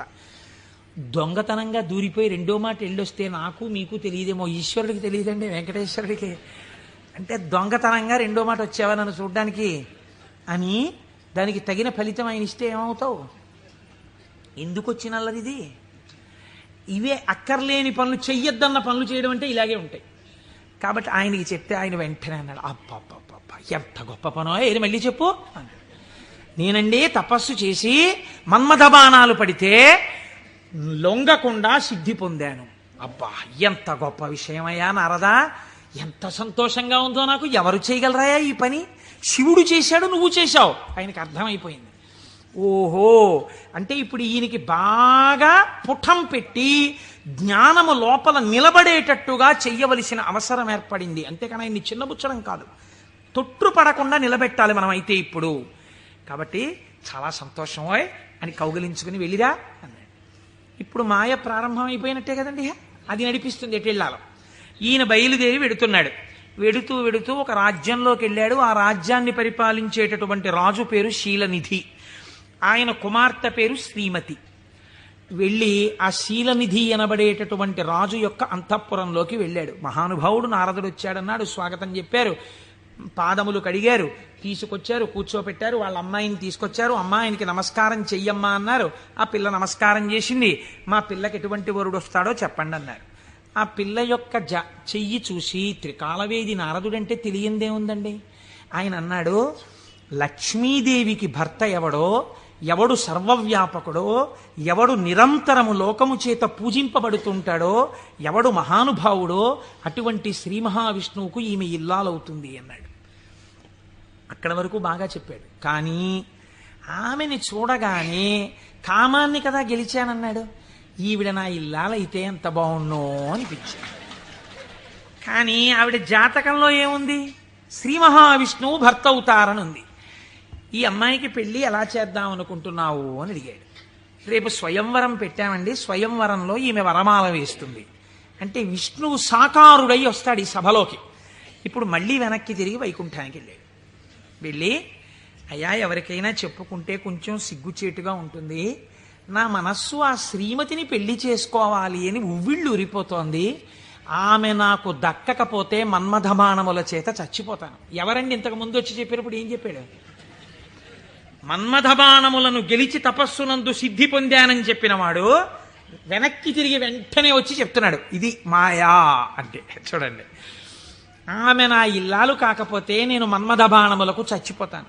నన్ను బతికించవయ్యా, నేను బతకాలంటే నీ రూపం నాకు రావాలి, నీ రూపం నాకు వస్తే ఆమె నా మెళ్ళలో మాల వేస్తుంది, అప్పుడు పెళ్లి చేసుకుంటాను, అందుకని నీ రూపం నాకు ఇవ్వా అని అడిగాడు. అడిగితే ఆయన మహానుభావుడు శ్రీ మహావిష్ణువు, ఆయన ఎంత చమత్కారం చేశాడో చూడండి. హరియొసగెన్మునిక మనోహరమగు తన మేని రూపు నర్రు వరకు బైహరి శిరసున్ కూరిచే, ఇది అరయక ముని కూరుచుండె అచట మురియుచున్. హరి శరీరాన్ని ఇచ్చాడు, హరిశిరస్సుని ఇచ్చాడు. హరి అంటే రెండు అర్థాలు. హరి అంటే పాపములను హరించే శ్రీ మహావిష్ణువు, హరి అంటే కోతి. హరి శరీరాన్ని కింద వరకు ఇచ్చాడు, కోతి తలకాయని పైనిచ్చాడు. నువ్వు హరి రూపాన్ని కదా అడిగావు, హరి రూపాన్ని ఇచ్చానన్నాడు. మాట తప్పనట్టు. ఆయనంత తెలివైనవాడో చూడండి. ఈయనకేం కనపడుతుంది? ఇలా చూసుకున్నాడు. శ్రీ మహావిష్ణువు చేతులు, శ్రీ మహావిష్ణువు రంగు, శ్రీ మహావిష్ణువు కౌస్తుభం, ఆ వనమాల, ఆ పట్టుపంచ, ఆ కుర్చీళ్ళు అన్ని శ్రీ మహావిష్ణువు. తన ముఖం తనకు కనపడదుగా. అద్దంలో చూసుకోవడానికి శ్రీమతి దగ్గరికి వెళ్ళిపోవాలి ముందు, స్వయంవరం అయిపోతే. అందుకని గబగబా వెళ్ళిపోయాడు. వెళ్ళిపోయి ఆ స్వయంవరంలో ఒక ఆసనం మీద కూర్చున్నాడు. ఇద్దరు రుద్రపార్షదులు అటు ఇటు కూర్చున్నారు. వాళ్ళు అన్నారు, వీడు ఎవడరా శ్రీ మహావిష్ణువులా పంచకట్టుకున్నాడు, మాలలు వేసుకున్నాడు, ఇటు ఆ కౌస్తుభం పెట్టుకున్నట్టు అలా పెట్టుకున్నాడు, ఆ వనమాల వేసుకున్నట్టు వేసుకున్నాడు, పైన కోతి మొహం, వీడిని ఎవరు పెళ్లి చేసి ఎలా శ్రీమతి మాల వేస్తుంది, ఇటు ఇలా వచ్చాడేమిటి అంటున్నారు. ఆయనకి ఎంతసేపు యావని వినిపిస్తోందంటే నా మెళ్ళో మాల వేసేస్తుందని కుళ్ళిపోయి వీళ్ళు ఇలా అనుకుంటున్నాడు. ఆ శ్రీమతి దండ పట్టుకుని దగ్గరికి వచ్చింది. తీరా దండ పట్టుకుని దగ్గరికి వచ్చేటప్పటికి కాళిదాస మహాకవి వర్ణిస్తారులేండి. ఆ ఇందుమతీదేవి దండ పట్టుకుని ఎవరి దగ్గరికి వెడితే వాళ్ళకి పగటిపూటలా అనిపించింది. ఎందుకంటే ఆవిడ యొక్క వెలుతురులో వాళ్ళు ప్రకాశించారు. ఆ తర్వాత కొంచెం ముందుకెళ్ళేటప్పటికి ఆవిడ వెళ్ళిపోయింది, వీళ్ళు చీకట్లో ఉండిపోయేవారు. నాకు కొన్ని ఆశ్చర్యంగా ఉంటాయి. నేను ఇంట్లోకి వెళ్ళేటప్పటికి కరెంటు పై చీకటిగా ఉంది. మా అమ్మాయి ఒక ఛార్జింగ్ లైట్ పట్టుకుని వచ్చి ఆ వెలుతురులో, నాన్నగారండి మిమ్మల్ని నేను వెలుతురులోకి తీసుకొస్తున్నాను అంది. చాలా గొప్ప మాట అమ్మా అన్నాను. అంటే ద్వంద్వార్థములతో మాట్లాడింది. చాలా సంతోషం తల్లి, పోన్లే నా కూతురి చేత నేను వెలుగులోకి వచ్చినా చాలా గొప్పవాడినే కదా. అందుచేత ఆయన అలా ఆ శ్రీమతి దగ్గరికి వచ్చింది. దగ్గరకు వస్తే నాకే మాల వేస్తుంది అని సంతోషపడిపోయాడు ఆయన. ఆ పాపం నా శిరస్సు అందదేమో అని కొంచెం వంచాడు. ఆవిడ ఇలా చూసి భృకుటి ముకులించి, ఏమిటి కోతి శిరస్సు ఏమిటి, రూపం ఏమిటి అనుకుని వెళ్ళిపోయాడు. ఈలోగా రావలసిన శ్రీహరి రాజకుమారుడి వేషంలో వచ్చాడు. ఆవిడ గుర్తుపట్టింది, మాల తీసుకెళ్లి శ్రీమన్నారాయణుడి మెడలో వేసేసింది. ఈవిడ్ని తీసుకుని ఆయన చక్కబోయాడు వైకుంఠానికి. ఈయనకి ఎక్కడ లేని బాధ కలిగింది. ఈలోగా పక్కనున్న రుద్రపార్షదులు ఇద్దరు అన్నారు, ఏమయ్యా నీకు ముందే చెప్పాం, కోతి మొహం వేసుకుని సభలోకి వచ్చావేమిటయ్యా అని, నిన్నెవరు పెళ్లి చేసుకుంటారనుకున్నావయ్యా అన్నారు. అనేటప్పటికీ వాళ్ళిద్దరికీ కూడా మీరు రాక్షసయోనుల యందు జన్మించెదరుగాక అని చెప్పించాడు. తప్పెవరిది? ఒప్పు చెప్పిన వాళ్ళెవరు? ఒప్పు చెప్పిన వాడికి తపఫలితంతో శాపం ఇచ్చాడు. మాయా ప్రభావము కామక్రోధముల యందు ఎలా తిప్పుతుందో చూడండి. శపిస్తే వాళ్ళెటువంటి స్థితిలో ఉన్నారు? ఇదంతా శివేచ్ఛ అని వాళ్ళు నమ్మారు. ఇది పరమభక్తి. వాళ్ళకి ఆ కష్టమే వచ్చినా ఇది కూడా ఈశ్వర శాసనమే అనుకున్నారు. వాళ్ళుట వారులు జ్ఞానధనము చేకూరిన వారౌటమదిని కుందకయే శివేచ్ఛారీతి నడచునని అన్నారదునిన్ దూరరైరి నడచి రెచటికో. వాళ్ళు ఇదేమిటయా మమ్మల్ని ఇలా శపించావు, నువ్వు కోతి మొహం పెట్టుకుని వచ్చి అని చెప్పి తిరిగి శపించకుండా ఇది కూడా శివేచ్ఛే అని వాళ్ళు వెళ్ళిపోయారు. వాళ్ళు మహాజ్ఞానులు. ఇప్పుడు ఈయన గబగబా మళ్ళీ వైకుంఠానికి వెళ్ళాడు. వైకుంఠానికి వెళ్ళి, ఎంత పనిచేశావయా శ్రీమన్నారాయణ, నీ రూపం నాకు ఇమ్మని అడిగాను, హరి రూపం ఇమ్మని అడిగితే హరి రూపం, హరి శిరస్సు, కోతి శిరస్సు పెట్టావు. దానివల్ల శ్రీమతిని నువ్వు పెళ్లి చేసుకున్నావు, నాకు కాకుండా చేశావు. నన్ను ఎంత అవమానాలు పాలు చేశావు. ఇది రేపు పొద్దున శివపురాణంలోకి ఎక్కేస్తుంది. ఓ చేతకాని కోటేశ్వరరావు చెప్పడం మొదలెట్టేస్తాడు. నా బతుకు బజార్లో పెట్టేశావు నిన్ను వచ్చి అడిగినందుకు. ఎంత రహస్యంగా అడిగాను, దానికి ఎంత కథ సృష్టించావు. చూడు నా కడుపు ఎంత మండిపోతుందో. మరియున్ వానర ముఖమును సరియని నాకిచ్చినట్టి చందమునకు వానరులే శరణం బౌదురు, నరుడవు నీ వగుచు వగగ నంగల అవని. నీవు ఒకానొక నాడు నరుడవై పుట్టి అందచందాలు కలిగిన భార్య దూరమైపోతే అరణ్యంలో పడి ఏడిస్తే ఈ కోతి ముఖం ఉన్న వాళ్లే వచ్చి సహాయం చేసి నీ భార్యతో నిన్ను కలుపుతారు, నిన్ను శపిస్తున్నానన్నాడు.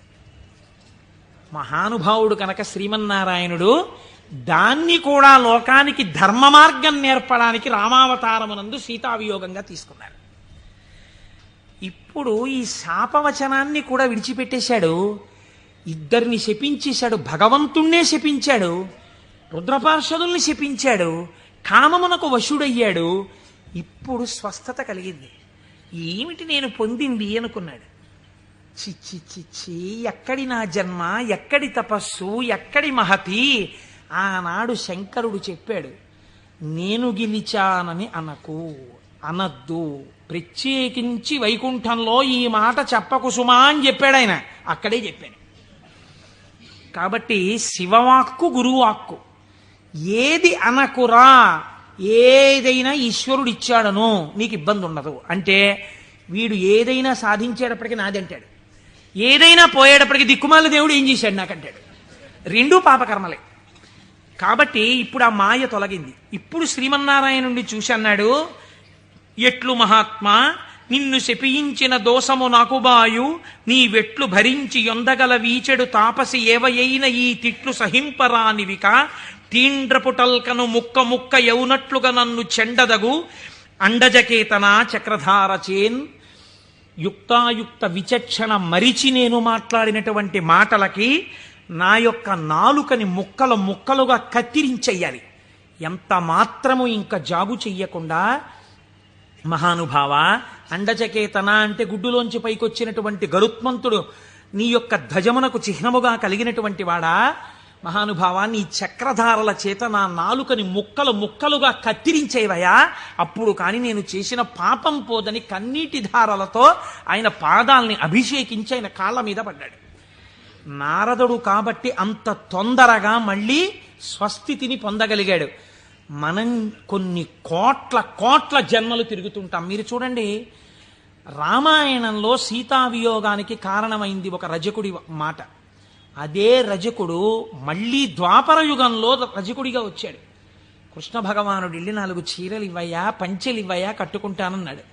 ఎట్టట్రా మనుజేంద్ర చేలమలు మీ కియ్యంబాడియే మిరలుం కట్టంబోలుదురే, పయోఘృతదది క్షీరంబులన్మెక్కి ఇట్లాడంజనుగాక, గొల్లలకు మీకి భంగి నోరాడిడిన్ కట్టా ప్రణంబులు కొలుపోయదుసు మీ కంసోద్ధతిన్ బాలక. ఆయన 4 పంచెలు ఇవ్వరా అంటే వీడి ఇన్ని మాటలు మాట్లాడాడు. ఎట్టెట్రా, ఏంట్రా, నీకు రాజుగారి బట్టలు కావలసి వచ్చాయా? బాగా నందవ్రజంలో పాలు వెన్న తిని ఒళ్ళు కొవ్విందా? నీకు రాజు పంచెలు కావాలా? పంచె కట్టుకోవడం కాదురా, ఈ మాట తెలిస్తే కంసప్రభువుకి ఏమవుతావో తెలుసా, ముక్కలైపోతావు అన్నాడు. అంటే కృష్ణ భగవానుడు అన్నాడు, అన్నయ్య, ఇంకొక అవకాశం ఇచ్చి చూశా, సరేనని ఒక పంచె ఇస్తే చేసిన పాపం తీసేద్దామని చూశా. యుగం మారిపోయినా వీడి బుద్ధి మారలా. ఈ తల ఇక మామూలుగా పనికిరాదు, నీ గుద్దొక్కటి గుద్ది 1000 వ్రక్కలు చేయన్నయా శిరస్సునన్నాడు. ఒక్క గుద్ది 1000 ముక్కలు చేశారు. నోటి మాట సంస్కారంగా ఉండాలి.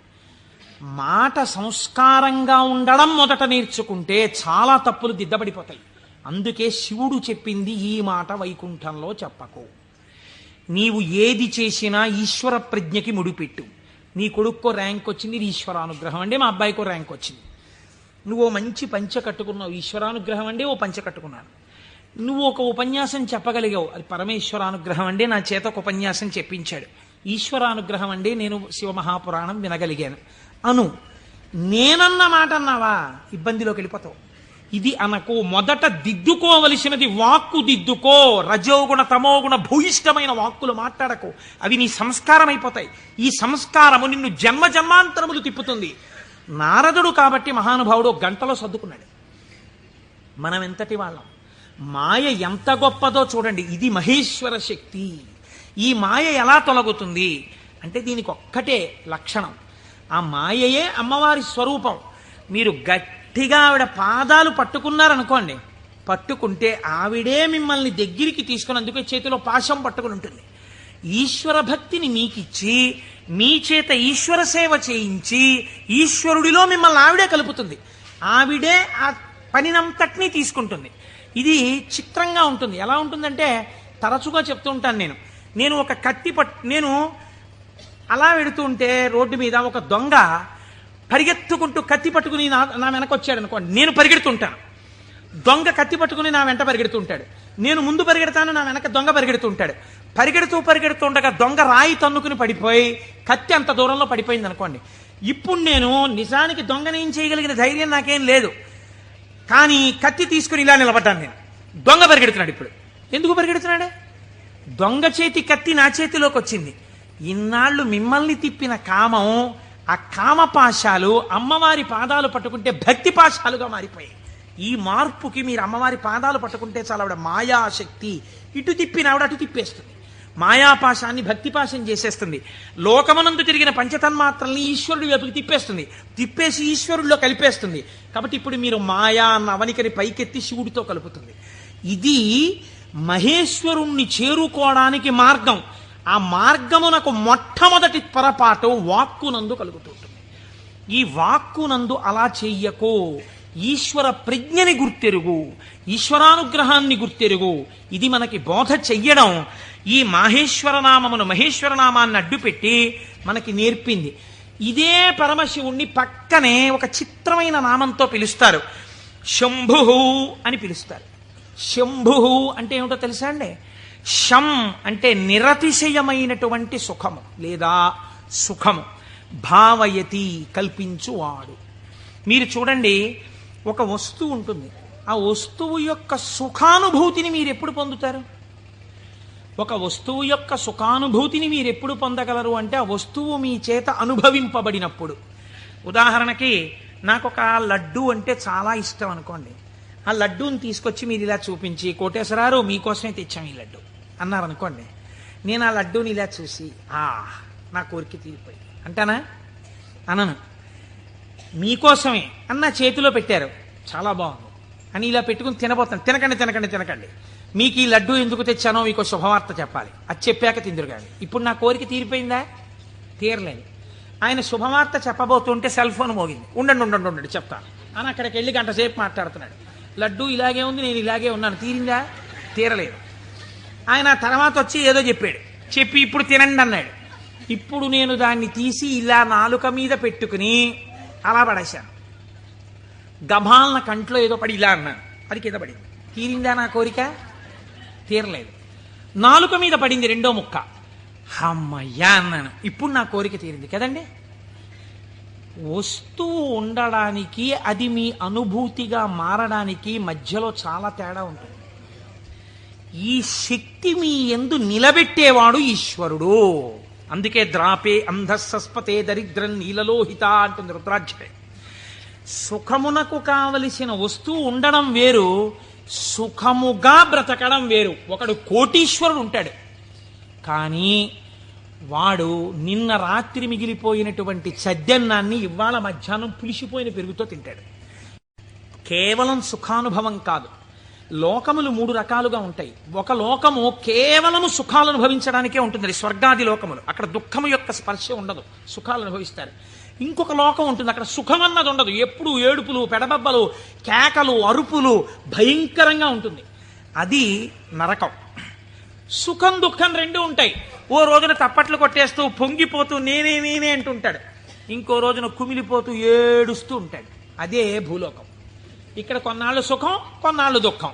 పొద్దున్న 10ంటికి సంతోషంగా ఉంటాడు, సాయంకాలం 4ంటికి ఏడుస్తూ ఉంటాడు. సుఖం దుఃఖం రెండు అనుభవిస్తూ ఉంటాడు. సుఖ దుఃఖములు రెండూ ఉన్న భూలోకమునందు మీరున్నారు. ఇక్కడి నుంచి బాగా గుర్తుపెట్టుకోండి, మీకు రెండే మార్గాలు ఉన్నాయి. ఒకటి, పూర్ణ దుఃఖమును కలిగిన లోకంలో కన్నా వెళ్ళొచ్చు, పూర్తి సుఖం కలిగిన లోకంలో కన్నా వెళ్ళొచ్చు. సుఖ దుఃఖాలు కలిగిన లోకంలోకి ఇంకా మీకు టికెట్ లేదు. అంటే మళ్ళీ ఎందుకండి ఇందులోకి?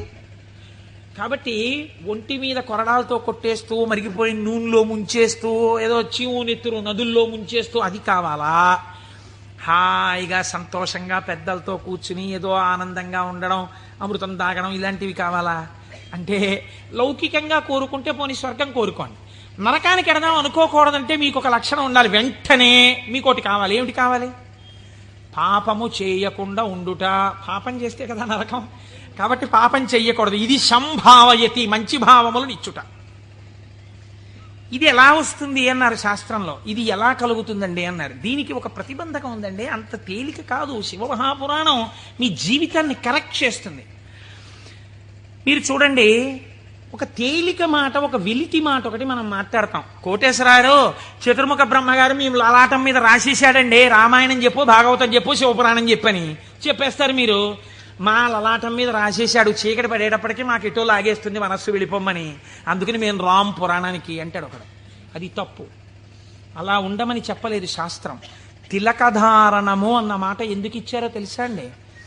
మీ యొక్క ఆలోచన సరళిని మార్చుకొని గత జన్మలుగా తరువుకొస్తున్న వాసనలని జయించడానికి, మీకు పార్వతీ పరమేశ్వరుల అనుగ్రహం కలగడానికే మీరు విభూతి తీసుకుని లలాటమునందు పెట్టుకుని బొట్టు తీసుకుని ఆజ్ఞాచక్రం మీద పెట్టుకుంటారు. ఇప్పుడు పార్వతీ పరమేశ్వరులు మీ లలాటమునందు వసించి ఉన్నారు. దీనివల్ల ఏం జరుగుతుంది అంటే, లలాట లిఖితారేఖ పరిమాస్త్రం నశక్యతే, ఇది కదా సామాన్య సిద్ధాంతం. బ్రహ్మగారు రాసిన రాత మారదు. కానీ మీరు తిలకధారణం చేసి విభూతి పెట్టుకోగానే మీ ఆలోచన సరళి ఎందు మార్పు వస్తుంది. ఎందుకు వస్తుందో తెలుసా అండి? మీరు చూడండి, ఒక ఆయన దగ్గరికి మీరు వెళ్ళేటప్పటికీ ఇలా విభూతి పెట్టుకుని ఇంత బొట్టు పెట్టి కూర్చున్నాడు అనుకోండి, ఈయన అడిగితే కొంచెం సౌమ్యంగా చెప్తారేమో అనిపించేస్తుంది మీకు గబుక్కుని వెంటనే. ఏమీ లేకుండా కొరకొర చూస్తున్నాడు అనుకోండి, బాబా ఆయన దగ్గరికి ఎందుకు లేండి అనిపిస్తుంది. అసలు మీరు భస్మ బొట్టు కనపడేటప్పటికి సాత్విక ప్రవృత్తి ముఖంలో కనపడిపోతుంది. సరికదా, ఆజ్ఞాచక్రం మీద బొట్టు అమ్మవారి యొక్క అనుగ్రహం. అమ్మవారి అనుగ్రహం ఆజ్ఞాచక్రం మీద ప్రసరణం మొదలవగానే మీ బుద్ధి యందు ఆలోచన మారిపోతుంది. మారిపోయి మనం ఈ పని చెయ్యొద్దు, మనం ఎందుకు ఈ పాపం చేయడం, మనం ఇంక ఇవాళ నుంచి ఇది చెయ్యొద్దు, మనం పురాణానికి వెళ్ళిపోదాం, మనం శివాలయానికి వెడదాం, మనం వెంకటేశ్వరుడి గుడికి వెడదాం, ఎన్నాళ్ళు ఈ తప్పుడు పని చేస్తాం, మనం చెయ్యొద్దు అని మీ యందు ఒక పూనిక రావడం ప్రారంభం అవుతుంది. అందుకని ముందు శరీరమును అలంకృతం చేసి లోపల మనస్సుని సంస్కరించడం దగ్గరికి వెళ్ళారు. మీరు మనస్సుని జయించలేకపోతే. పెద్దలు ఏదో ఉత్తినే హాస్యాస్పదంగా పెట్టలేదండి ఇవేవిని. కనుక తిలకధారణ చేసి భస్మ పెట్టుకోమని చెప్పారు.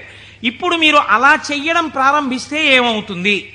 అలా చెయ్యడం ప్రారంభిస్తే మీకు దుఃఖమును స్వీకరించి దుఃఖము నుండి బయటపడతారు. ఇది చిత్రంగా ఉంటుంది.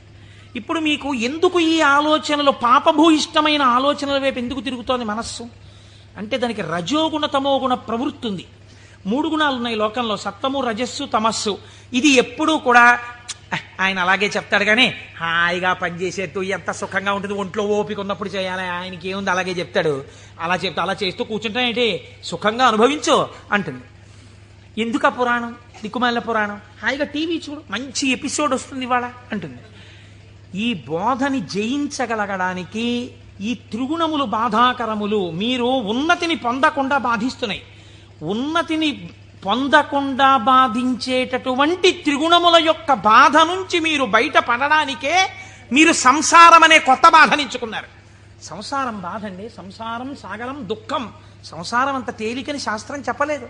అందులో తరించడానికి చాలా కష్టం, దాని మార్గం తెలియాలి. మరి బాధపోవడానికి బాధలోకి ఎందుకండి, మళ్ళీ బాధపోవడానికి సుఖంలోకి వెళ్ళాలి. బాధపోవడానికి బాధలోకి వెళ్ళమంటున్నారు ఏమిటి మీరు అంటే, నేను మళ్ళీ ఒక ఉపమానం చెప్తాను మీకు కడుపు నొప్పిగా ఉంది, అజీర్తి చేసింది. అజీర్తి చేసి కడుపు నొప్పిగా ఉండడం బాధ. ఈ బాధ పోవడానికి మీరు ఇంకో బాధ స్వీకరించారు. ఏమిటది? ఆమదం తాగడం. ఆమదం తాగడం సంతోషంగా ఉంటుంది ఏంటి ఎవరికన్నా? ఆమదం తాగడం బాధే. కానీ మరి బాధతో కూడినటువంటి ఆమదము త్రాగుట అన్నది ఎందుకు చేశారు? కడుపు నొప్పి అజీర్తి అన్న బాధ నుంచి విముక్తమగుట కొరకు. సత్వరజస్తమో గుణములన్న 3 గుణముల నుంచి బయట పడడానికే సంసారములోకి ప్రవేశించి సుఖములు అనుభవించి, ఈ సుఖములు సుఖములా అన్న ప్రశ్న వేసుకుని, ఈ సుఖములు కావు, నిజమైన సుఖము ఈశ్వరుడే అన్న లక్షణాన్ని ఏర్పరచుకుని వైరాగ్య సంపత్తిని పెంపొందించుకోవడం, దాని వలన ఇంకా ఇంద్రియములు మనస్సు చెలించని స్థితికి వెడతాడు. ఇంద్రియాల్ని గెలవడం కాదు, మనస్సు కదలని స్థితికి పూర్ణ వైరాగ్యం అని పేరు. మీరు చూడండి, గాలి వెళ్ళిపోతూ మల్లెపూల మీద గెడుతుంది, నేను మల్లెపూల మించి వస్తున్నానని పొంగిపోదు. అశుద్ధం మీద గెడుతుంది, చిచి నేను అశుద్ధం మీదకి వెళ్ళానని బాధపడదు. దేని మించి వెళ్ళినా గాలి గాలిగానే ఉంటుంది, దానికేం బాధ లేదు. అలాగే పూర్ణ వైరాగ్యం పొందినవాడు ఇదంతా ఈశ్వర లీల అంటాడు. కానీ ఈ మాట అనడం చాలా కష్టం. అంత వైరాగ్యం రావడం కూడా ఈశ్వరానుగ్రహం. ఈ వైరాగ్య సంపత్తి చేత శాశ్వత సుఖస్థానమైన ఈశ్వరుడు ఎందుకు కలిసిపోతాడు. అప్పుడు వాడికి ఇంకా ఊర్ధ్వలోకం లేదు, అధోలోకం లేదు, పైన స్వర్గం లేదు, కింద నరకం లేదు. ఇక మళ్ళీ పుట్టవలసిన అవసరం లేని మోక్ష స్థితిని పొందుతాడు. ఇలా పొందడానికి శంభు అనుసంధానం చేసుకుంటూ ఉండాలి. శివుడి పాదాలు మీరు గట్టిగా పట్టుకున్నారనుకోండి, శివాష్టోత్తరం చదువుకుంటున్నారనుకోండి, భస్మధారణ చేశారనుకోండి, బొట్టు పెట్టుకున్నారనుకోండి, ఏమీ చేతకాకపోయినా కూర్చున్న నామాలు చెప్పడం మొదలుపెట్టారనుకోండి, మీకు తెలియకుండా మీలో ఒక రకమైనటువంటి మార్పు ప్రారంభమైపోతుంది. ప్రారంభమై అది మంచి ఆలోచనల వైపుకు తీసుకుని వెళ్ళగలదు. ఇలా తీసుకుని వెళ్ళవలసిన అవసరము ఎందువలన కలిగింది అంటే, పూర్వకాలంలో పూర్వయుగమైనటువంటి ద్వాపర యుగం వరకు కూడా ఒక లక్షణం ఉండేది. రాక్షసులు ఉన్నారనుకోండి, వాళ్ళు తెలిసేవారు వీళ్ళు రాక్షసులండి అని తెలిసేది. కాబట్టి వాడిని దూరంగా పెట్టడమో, వాడిని పరమాత్మ సంహారం చేయడమో ఏదో ఉంటుంది. కలియుగంలో ఏమిటో తెలుసా అంటే, రాక్షసులు ఏ రూపంలో ఉంటారు? చిత్తవృత్తుల రూపంలో ఉంటారు. పైకి దొరకరు. మీకన్నా సాధుపురుషుళ్ళే కనిపిస్తాడు. మోసం చేసేవాడే చాలా నమ్మించేటట్టుగా సాధుపురుషుల్లో ఉండాలి. వాడు నమ్మితే నాకేమిటి, నమ్మకపోతే నాకేమిటి, నేనేమన్నా వాడి దగ్గర ప్రయోజనం పొందుదాం అనుకుంటున్నానా అన్నవాడు తన యథారీతిగా ఉంటాడు. అవతల వాడిని నమ్మించి మోసం చెయ్యాలనుకోండి, వాడే మాట కలిపి చక్కగా మాట్లాడి బాగా మాట్లాడి మీరు నమ్మేటట్టు చేసి అప్పుడు మీకు ఒక కప్పు కాఫీ ఇచ్చి ఆ కాఫీలో మత్తు కలిపేసి మీరు పడిపోతే మీ సూట్ కేసు ఎత్తుకుపోవాలి వాడు కదా. అందుకని ఇప్పుడు ఎక్కడున్నాడు రాక్షసుడు? వాడి చిత్తవృత్తి ఎందున్నాడు? మీరు చూడండి, నిజంగా ఈ చిత్తవృత్తుల రూపంలో రాక్షసులు ఉండి ఉంటే త్రేతాయుగంలో విశ్వామిత్రుడు యాగం చేయగలడా? చెయ్యలేడు. ఇక్కడే ఉన్నారు రాక్షసులు. రాముడు ఈ లోపల రాక్షసుల్ని చంపడానికి తానే అనుసంధానం చేసుకోవాలి. బయట రాక్షసులుగా ఉన్నారు. రాముడు వచ్చి బాణం వేసుకొట్టి చంపాడు. ఈ యుగంలో అలా కుదరదు. ఇక్కడున్నారు రాక్షసులు. వాళ్ళు ఎప్పుడైనా తలెత్తుతారు. ఎప్పుడైనా తలెత్తి మిమ్మల్ని పడగొట్టేస్తారు. ఎప్పుడైనా పడగొట్టేయగలరు. ఎప్పుడైనా పడగొట్టేసేటటువంటి రాక్షసులు ఇక్కడే చిత్తవృత్తుల రూపంలో ఉన్నారు. వీళ్ళని తొక్కి పట్టగలిగిన వాడెవడు? ఒక్కడే, శంభు. అందుకే ఏవం శ్రీ శంభుదేవస్య నామ్నామష్టోత్తరం శతం అంటాం. ప్రదోష వేళలో రోజు ఆ శంభునామాలు చెప్పామనుకోండి, ఆయన ఏం చేస్తాడంటే వీళ్ళని తొక్కి పెట్టి మీ భావముల యందు మంచి ప్రవాహాన్ని ఏర్పాటు చేస్తాడు. ఈ మంచి ప్రవాహము కలిగిన భావన చేత ఉన్నతిని పొందేస్తాడు. ఇప్పుడు ఈ భావన పొందినటువంటి వాడు ఎలా ఉంటాడు? ఎలా పొందుతాడు ఈశ్వరుణ్ణి అని మీరేమి అనుమానపడిపోయి వాడు ఏమైనా పూజలు బాగా చేసేస్తాడండి, యజ్ఞయాగాదులు చేసేస్తుంటాడండి అలా అనుకోక్కర్లేదు. శంభునామాన్ని పెట్టుకుని శంభుని యొక్క అనుగ్రహం పొందిన వాడి స్థితి ఎలా ఉంటుందో తెలుసా అండి? నేను మీకు ఒక ఉదాహరణ చెప్తాను, మీరు బాగా పట్టుకోగలుగుతారు. ఇది కూడా నేను ఎక్కడి నుంచో ఎందుకు మీకు రుద్ర పశుపతి నాయనార్ అని ఒక నాయనారు ఉన్నారు. 63 మంది నాయనార్లలో మనం సాధారణంగా ఏం చేస్తాం? రుద్రం చదవండి అన్నాం అనుకోండి, సన్యాసి కూడా రుద్రం చదవాలి. సన్యాసులు కూడా రుద్రం పారాయణ చెయ్యమని శాస్త్రం విధించింది. ఎందుకో తెలుసా అండి? అభిషేకం చేయకపోయినా రుద్రాన్ని పారాయణ చేస్తే వెంటనే పాపాలు పటాపంచలవుతాయి. ఆ పశుపతి నాయనారికి ఒక లక్షణం ఉండేది. ఆయన రోజు కూర్చుని రుద్రాధ్యాయం చదువుతూ ఉండేవాడు. చదువుతున్నప్పుడు ఆయనకు ఒక అనుమానం వచ్చింది. ఏమిటా అనుమానం? అందులో మేఘ్యాయచ విద్యుచ్ఛాయచ వృక్షాయచ హరిత్యాయచ లోప్యాయచ ప్రవాహ్యాయచ ఫేన్యాయచ సికత్యాయచ ఈ మాటలు ఉన్నాయి. ఇవన్నీ ఈశ్వరుడే అన్నారు. అంటే నీరు ఈశ్వరుడు, నీటి మీద నురుగు ఈశ్వరుడు, చెట్టు ఈశ్వరుడు, చెట్టు మీద పిట్ట ఈశ్వరుడు, చెట్టులో ఆకుపచ్చతనం ఈశ్వరుడు. మనం ఏం చేస్తాం? మేము అభిషేకం చేయించుకుంటున్నామండి అని వెళ్ళి కూర్చుంటాం. శివాలయంలో ఉన్న అర్చక స్వామి ఏదో మహన్యాసం అని చెప్పి నారుద్రో రుద్రమచ్చయ్యని పాప ఆయన మహన్యాసం చేయిస్తాడు. చేయించిన తర్వాత మీరేవో పాలు పెరుగు పంచదార పళ్ళరసాలు పట్టుకెడతారు. ఆయన రుద్రాధ్యాయం చదువుతూ పోసేస్తాడు. పోసి అభిషేకం చేస్తుంటాడు. మీరేం చేస్తారు? మీకు అది ఏమిటో తెలియదు కదా, అర్థం కాదు. అర్థం కాకపోవడం వల్ల తేలిగ్గా వచ్చేది ఏంటంటే నిద్ర. కాబట్టి చాలా అమరికగా మనకి దొరికేది ఏమిటంటే బ్రహ్మదండం మహర్షులకు ఎలా ఉంటుందో అలా మోచేతిని తొడకి పెట్టి ఈ చేతిని ఇలా పెట్టి చక్క చెంప చేస్తే చాలు, అలా పడుకోవచ్చు, నిద్రపోతాడు. మళ్ళీ ఆయన ఎక్కడో గంట ఏదో కొడతాడు, కొడితే తెలివి వస్తుంది. తెలివి వచ్చాక మళ్ళీ పాపం తాపత్రయం ఉండదని నేను అన్నాం. మళ్ళీ ఓసారి లేచి ఏదో చేస్తున్నాడు, అల్లరవుతోంది మళ్ళీ అని చెప్పేసి కాసేపు మళ్ళీ పడిపోతాడు. దీని వలన ఏమైనా ప్రయోజనం ఉందా? మీరు చేసిన అభిషేకమునందు నేను ఇలా అడిగానని మీరు ఏమనుకోకండి, నన్ను మన్నించండి. ఒక మెట్టు పైకెక్కడానికి కాలు ఇలా ఏమైనా లేచిందా మీకు ఉపాసనలో? అంటే నేను అభిషేకం చేయించుకోవద్దని, శివాలయానికి వెళ్ళొద్దని నేను చెప్పట్లా, చేయించుకోవాలి అరిష్టం పోవడానికి. కానీ మీ ఉపాసనలో మీరు మెట్టు ఎక్కారా? కాదు కదా. ఇది రుద్రం పారాయణ చేయడం అంటే ఇది. ఆయన అన్నాడు, ఆ నాయనారు ఆయనకు ఒక చిత్రమైనటువంటి ఆలోచన వచ్చింది. ఆయన తిరుమలయారనబడేటటువంటి ప్రాంతంలో ఉండేవాడు. ఆయన ఈ రుద్రం చదివి చదివి చదివి చదివి అన్నాడు, ఆకాశం ఈశ్వరుడు, మేఘం ఈశ్వరుడు, నీరు ఈశ్వరుడు, నురుగు ఈశ్వరుడు, చెట్టు ఈశ్వరుడు, పిట్ట ఈశ్వరుడు. కాబట్టి నేను ఇంట్లో కూర్చుని ఇవన్నీ చెప్తుంటే ఉపయోగం ఏంటి? నేను ఈశ్వరుడిలో చేరిపోయి ఈశ్వరానుభూతిని పొందుతానన్నాడు. ఓ రోజు తెల్లవారకట్ట ఎవ్వరికీ చెప్పకుండా లేచి 4 గంటలకో వెళ్ళిపోయాడు బయటికి, ఊరి బయటికి వెళ్ళిపోయాడు. ఆ కొండ మించి ఒక సెలయేరు జాలువారుతోంది. గబగబా వెళ్ళాడు. ఆ సెలయేట్లో నడుంలోతు నీళ్లలో నించున్నాడు. నించుని చెట్టు వంక చూశాడు. నిశ్శబ్దంగా ఉంది వాతావరణం. ఆ కొండ కనపడింది, చెట్లు కనపడ్డాయి, చెట్ల యొక్క ఆకుపచ్చని కొమ్మలు కనపడ్డాయి. అంత నిశ్శబ్దంలో గలగల పారుతున్నటువంటి సెలయేటి శబ్దం వినపడుతోంది. ఆ నీటి మీద వెళ్ళిపోతున్న నురుగు కనపడింది. ఆయన వెంటనే ఆ ఒంటికి తగిలిన చల్లతనంలో ఈశ్వరుడు కౌగిలించుకున్న అనుభూతిని పొందాడు. ఇవి ఈశ్వరుడు కదా, నేనిప్పుడు ఈశ్వరుడిలో ఉన్నాను నీటిలో. కాబట్టి నేను నా కళ్ళతో చూస్తున్న మేఘం ఈశ్వరుడు, నేను మొలలోతులో ఉన్నది ఈశ్వరుడు, ఇలా వెడుతున్నది ఈశ్వరుడు, నేను చూస్తున్న ఆ కదులుతున్న ఈశ్వరుడు. నాకు ఇంట్లో చదువుతున్నప్పుడు అలా బిగిసిపోయినట్టుగా ఉన్న ఈశ్వరుడు కనపడేవాడు.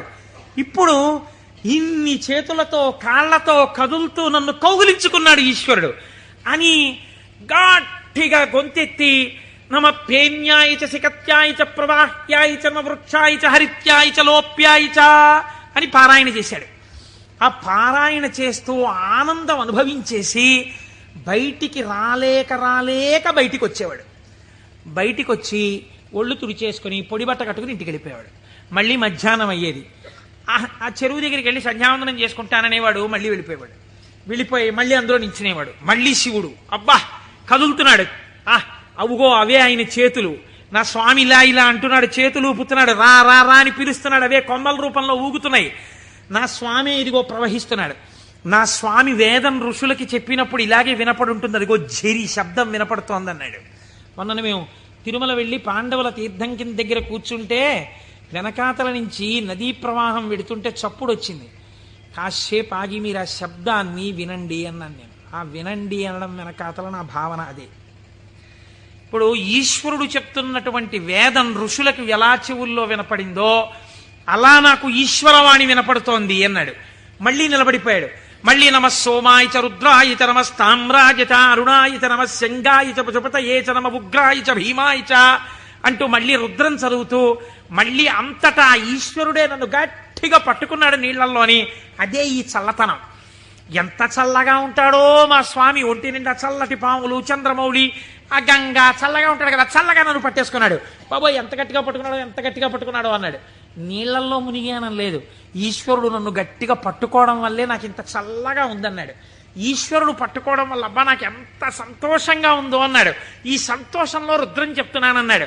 అవుగో ఇలా చేతులు ఊపుతున్నాడన్నాడు. అంత ఈశ్వరుణ్ణి చూస్తున్నాడు. చూస్తూ పొంగిపోతూ ఆ రుద్రం తడబడిపోతూ చెప్పేవాడు. మళ్ళీ పైకి వచ్చేవాడు, పొడిబట్ట కట్టుకునేవాడు, వెళ్ళిపోయాడు. మళ్ళీ బాగా చీకటి పండించేవాడు. ఒక్కసారి అక్కడ కూర్చుని జపం చేసుకుంటానని మళ్ళీ వెళ్ళేవాడు, మళ్ళీ నీళ్ళల్లో దిగేవాడు. మళ్ళీ ఈశ్వరుడు గట్టిగా పట్టుకున్న అనుభూతి పొందేవాడు. మళ్ళీ రుద్రం చెప్పేవాడు. ఇది కొన్నాళ్ళు అయిపోయిన తర్వాత ఏమైందంటే తను అలా అడుగులేసి ఎడుతుంటే గాలి ఇలా తగిలేది. కాళహస్తి నుంచి వాయులింగ రూపుడైన నా స్వామి వచ్చి నన్ను ఒక్కసారి ఇలా పిలిచి కోటేశ్వరరావు ఒకసారి పలకరిద్దామని వచ్చాను కాళహస్తి నుంచి అంటున్నాడు. అమ్మా స్వామి తగిలాడు ఇక్కడ, అబ్బా స్వామి నమస్కారం అంటున్నాడు. ఇప్పుడు ఎక్కడ లేడు ఆయనకి. అలా వెడుతూ పైకి చూశాడు, అబ్బో అనంతంగా పెరిగిపోయిన నా స్వామి ఆకాశ రూపంలో కనపడుతున్నాడని మళ్ళీ నమస్కారం చేసేవాడు. కపర్దీ నమ కపర్దినీచా అనేవాడు. ఇలా రాను రాను రాను రాను ఏమైపోయిందంటే ఎవరు కనపడినా ఆయనకి ఈశ్వరుడే కనపడేవాడు. ఆఖరికి పరిగెత్తి పారిపోతూ దొంగ కనపడేవాడు. నమ చోరాయచ, పరిగెత్తుతున్న దొంగలో నా స్వామి కనపడుతున్నాడు అనేవాడు. మరి అంతేగా చెప్పింది రుద్రం. ఇలా అంతటా ఈశ్వర దర్శనం చేసి ఎక్కడ పడితే అక్కడ ఆగిపోయి నమస్కారం చేయడం అలవాటైపోయింది. ఈ అలవాటైపోతే శంకరుడు అన్నాడు, ఇక నేను తప్ప ఇంకొకటి కనపడని నీకు నాలోకే తీసుకోవాలని తనలోకి తీసేసుకున్నాడు. శివుడిలో ఏకమైపోయి తాను శివుడైపోయాడు. ఇప్పుడు చెప్పండి, భావన చేత మోక్షాన్ని పొందాడా లేదా? రుద్ర పశుపతి నాయనారని ఆయనకి పేరు. 63 మంది నాయనార్లలో ఆయన ఒకరు. మీరు అలా కూర్చుని ఏవో పదార్థాలు అట్టుకుని ఓం నమో నమస్తే అస్తు భగవన్ విశ్వేశ్వరాయ మహాదేవాయ త్రయంబకాయ త్రిపురాం తకాయ త్రికాగ్నికాలాయ కాలాగ్నిరుద్రాయ నీలకంఠాయ మృత్యుంజయాయ సర్వేశ్వరాయ సదాశివాయ శ్రీమన్మహాదేవాయ నమః అంటూ ఎన్ని పాలు పోసినా ఎన్ని నీళ్లు పోసినా ప్రయోజనం లేదని నేను అన్నా. కానీ ఏమి రమించింది మీ మనస్సు? నీటిలో నిలబడిన వాడికి రుద్రం అనుభూతిలోకి వచ్చేసింది. మనకెక్కడొచ్చింది అనుభూతి? ఒక ఏటి గలగలల యొక్క శబ్దంలో మీరు ఈశ్వరుణ్ణి అనుభవించగలగాలి. ఒక పిట్ట పాటలో మీరు ఈశ్వరుణ్ణి అనుభవించగలగాలి. మీకు తగిలిన గాలిలో ఈశ్వరుణ్ణి అనుభవించగలగాలి. ఇది సంభావయతి. ఇప్పుడు ఏమైంది? నిరతిశయ సుఖప్రదాతయ్య ఉన్నాడు.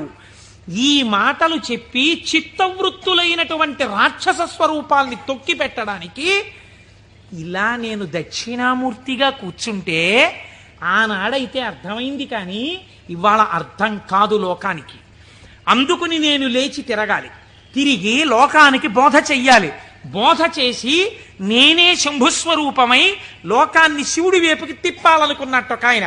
ఎవరైనా దక్షిణామూర్తి మౌనాన్ని విడిచిపెట్టాట. విడిచిపెట్టి మహానుభావుడు ఎలా నడిచి వెళ్ళాడు అన్నారు. అజ్ఞానాంతర్గహన పతితానాత్మ విద్యోపదేశైః త్రాతుం లోకాన్ భవదవశిఖాతాపపాపచ్యమానాన్ ముక్త్వా మౌనం వటవిటపినో మూలతో నిష్పతంతి శంభోర్మూర్తిశ్చరతి భువనే శంకరాచార్య రూపా. ఆనాడు ఇలా కూర్చుంటే అర్థమైంది, కానీ ఇవాళ నేను వటవృక్షం కింద ఇలా మౌనంగా కూర్చుంటే ఎవ్వరికీ అర్థం కాదు. వీళ్ల చిత్తములలోనే ఉన్న రాక్షసులను తొక్కి పెట్టడానికి నేనే వెళ్ళి నలుచెరగులా నేనే తిరిగి నేనే నిలబడి వీళ్ళు ఏ స్థాయిలో ఉన్నా వాళ్ళని ఉద్ధరించడానికి కావలసిన స్తోత్రముల దగ్గర నుంచి భాష్యముల వరకు ఇద్దామని ఆ దక్షిణామూర్తి మౌనమును విడనాడి ఈ భూమండలము మీద శంకరాచార్య రూపముగా తిరిగారట. ఆయనే ప్రథమ గురువై జగద్గురువై మహానుభావుడయ్యాడు. శివానందలహరి, సౌందర్యలహరి, బ్రహ్మసూత్ర భాష్యం దగ్గర నుంచి ప్రస్థానత్రయ భాష్యాల వరకు ఇచ్చారు. ఇహమునందు ఐశ్వర్యము కావాలంటే కనకధార వరకు ఇచ్చారు. అటువంటి శంకరాచార్యుల వారి దగ్గర ప్రారంభమైన గురు పరంపర నీటి మా గురువుల వరకు కొనసాగుచునే ఉన్నది. ఆ గురువాక్య శ్రవణమే నా లోపలనున్న రాక్షసులను తొక్కి పెట్టగలిగినటువంటి శక్తి స్వరూపము. ఆ గురువు మాట నేను విన్నానా అంతే. ఆ చిత్తవృత్తులు నన్నేం చేయలేవు, ఆ రాక్షసులు నన్నేం చెయ్యలేరు. సంభావయతి, నా యందు మంచి భావములు ప్రవేశించి ఈశ్వరాభిముఖుడనై శం నిరతిశయ సుఖస్వరూపమైన శివుని యందు కలిసి నేనే శివుడనగుచున్నాను. అటువంటి స్థితిని నాకు కలగడం కోసమే మహానుభావుడైన పరమాత్మ నాకు ఈ ఉపకారం చేశారు. ఇటువంటి జ్ఞానము కలగడము దేనివల్ల కలుగుతుంది అన్నారు. ఇటువంటి జ్ఞానమే శంభుస్వరూపం మీకు కటాక్షిస్తుంది. అందుకే శంభు అన్న నామం అంత గొప్ప నామమైంది. పరమశివుని యొక్క రూపాలలో ఆ శాంభవ స్వరూపం అంత గొప్పదైంది. ఆ నామాలు చెప్పుకుంటే చాలు మనం ఉద్ధరింపబడతాం. అందుకే కదా ప్రతిరోజు ప్రదోష వేళ చెప్పుకుంటున్నాం. ఈ చెప్పుకున్న ఫలితం ఏమిటో మనకు ఒక రోజున తెలుస్తుంది. తెలిసిన రోజున అయ్యా మనం ఎంత అదృష్టవంతులను ఆ రోజున నామం చెప్పుకున్నాం అనుకుంటాం. మనకి పెద్దలు ఒక మాట చెప్తారు, శరీరమునందు ఆరోగ్యం లుప్తమవుతోంది అనుకోండి, ఆరోగ్యము మళ్ళీ పొందికగా కుదరాలంటే ఒక్కరి వలన మాత్రమే కుదురుతుంది. సూర్యోపాసన చెయ్యాలి, ఆదిత్య హృదయం చదువుకోవాలి. ఆరోగ్యం భాస్కరాదిచ్చేత్, శరీర ఆరోగ్యము, మనస్సు ప్రశాంతముగా ఉండుట సూర్య భగవానుని యొక్క అనుగ్రహము వలన కలుగుతుంది. శ్రియమిచ్చేత్ హుతాశనం. ఇవాళే పొద్దున నేను ఒక ఉపనయనానికి వెళ్ళాను. ఆ ఉపనయనానికి వెళ్ళినప్పుడు మా దొరగారితో, చూశారా దొరగారు అగ్నిహోత్రాన్ని ఎలా ప్రార్థన చేస్తారో అని మా దొరగారికి చెప్తూ అక్కడ కూర్చున్నాను. ఆ అగ్నిహోత్రం చేసినప్పుడు అగ్ని కార్యం చేస్తూ ఆ అగ్నిహోత్రాన్ని అడుగుతారు, నాకు ఇవన్నీ, ఈ వీర్యము, ఈ పరాక్రమము, ఈ ఐశ్వర్యము, ఈ ధనము, ఈ సంపత్తి, ఇవన్నీ కూడా నాకు ఆ హుతాశన నాకు ఇయ్యి అనగా, ఓ అగ్నిహోత్రమా నువ్వు నాకు కటాక్షించు అని అడుగుతారు. అందుకే అగ్ని కార్యం చెయ్యడానికి సమర్థత కలిగిన వాడైతే తానే అగ్ని కార్యం చేస్తాడు. నాకు లేదు అగ్ని కార్యం చెయ్యగలిగిన సమర్థత, ఏం చెయ్యాలి అన్నారు. ఇప్పుడు మీకు నేను ఒక ఉదాహరణ చెప్తా. రేపు ఫిబ్రవరి 11వ తారీఖున సుబ్రహ్మణ్యేశ్వర స్వామి వారి యొక్క హోమం జరుగుతుంది ఇక్కడ. ఆ హోమం జరిగినప్పుడు మీరు చెయ్యగలరా సుబ్రహ్మణ్య హోమం? ఆచంద్ర తారార్కం వంశం నిలబడాలి. ఎక్కడో ఒక చోట వంశం ఆగిపోయే ప్రమాదం రావచ్చు. కానీ ఒక్కసారి ఎవడు సుబ్రహ్మణ్యుడి కావిడి భుజం మీద పెట్టుకున్నాడో, సుబ్రహ్మణ్యుడికి హోమం చేశాడో, వాడి వంశం ఆగదు. అటువంటి ప్రతిబంధకం ఉంటే తొలగిపోతుంది.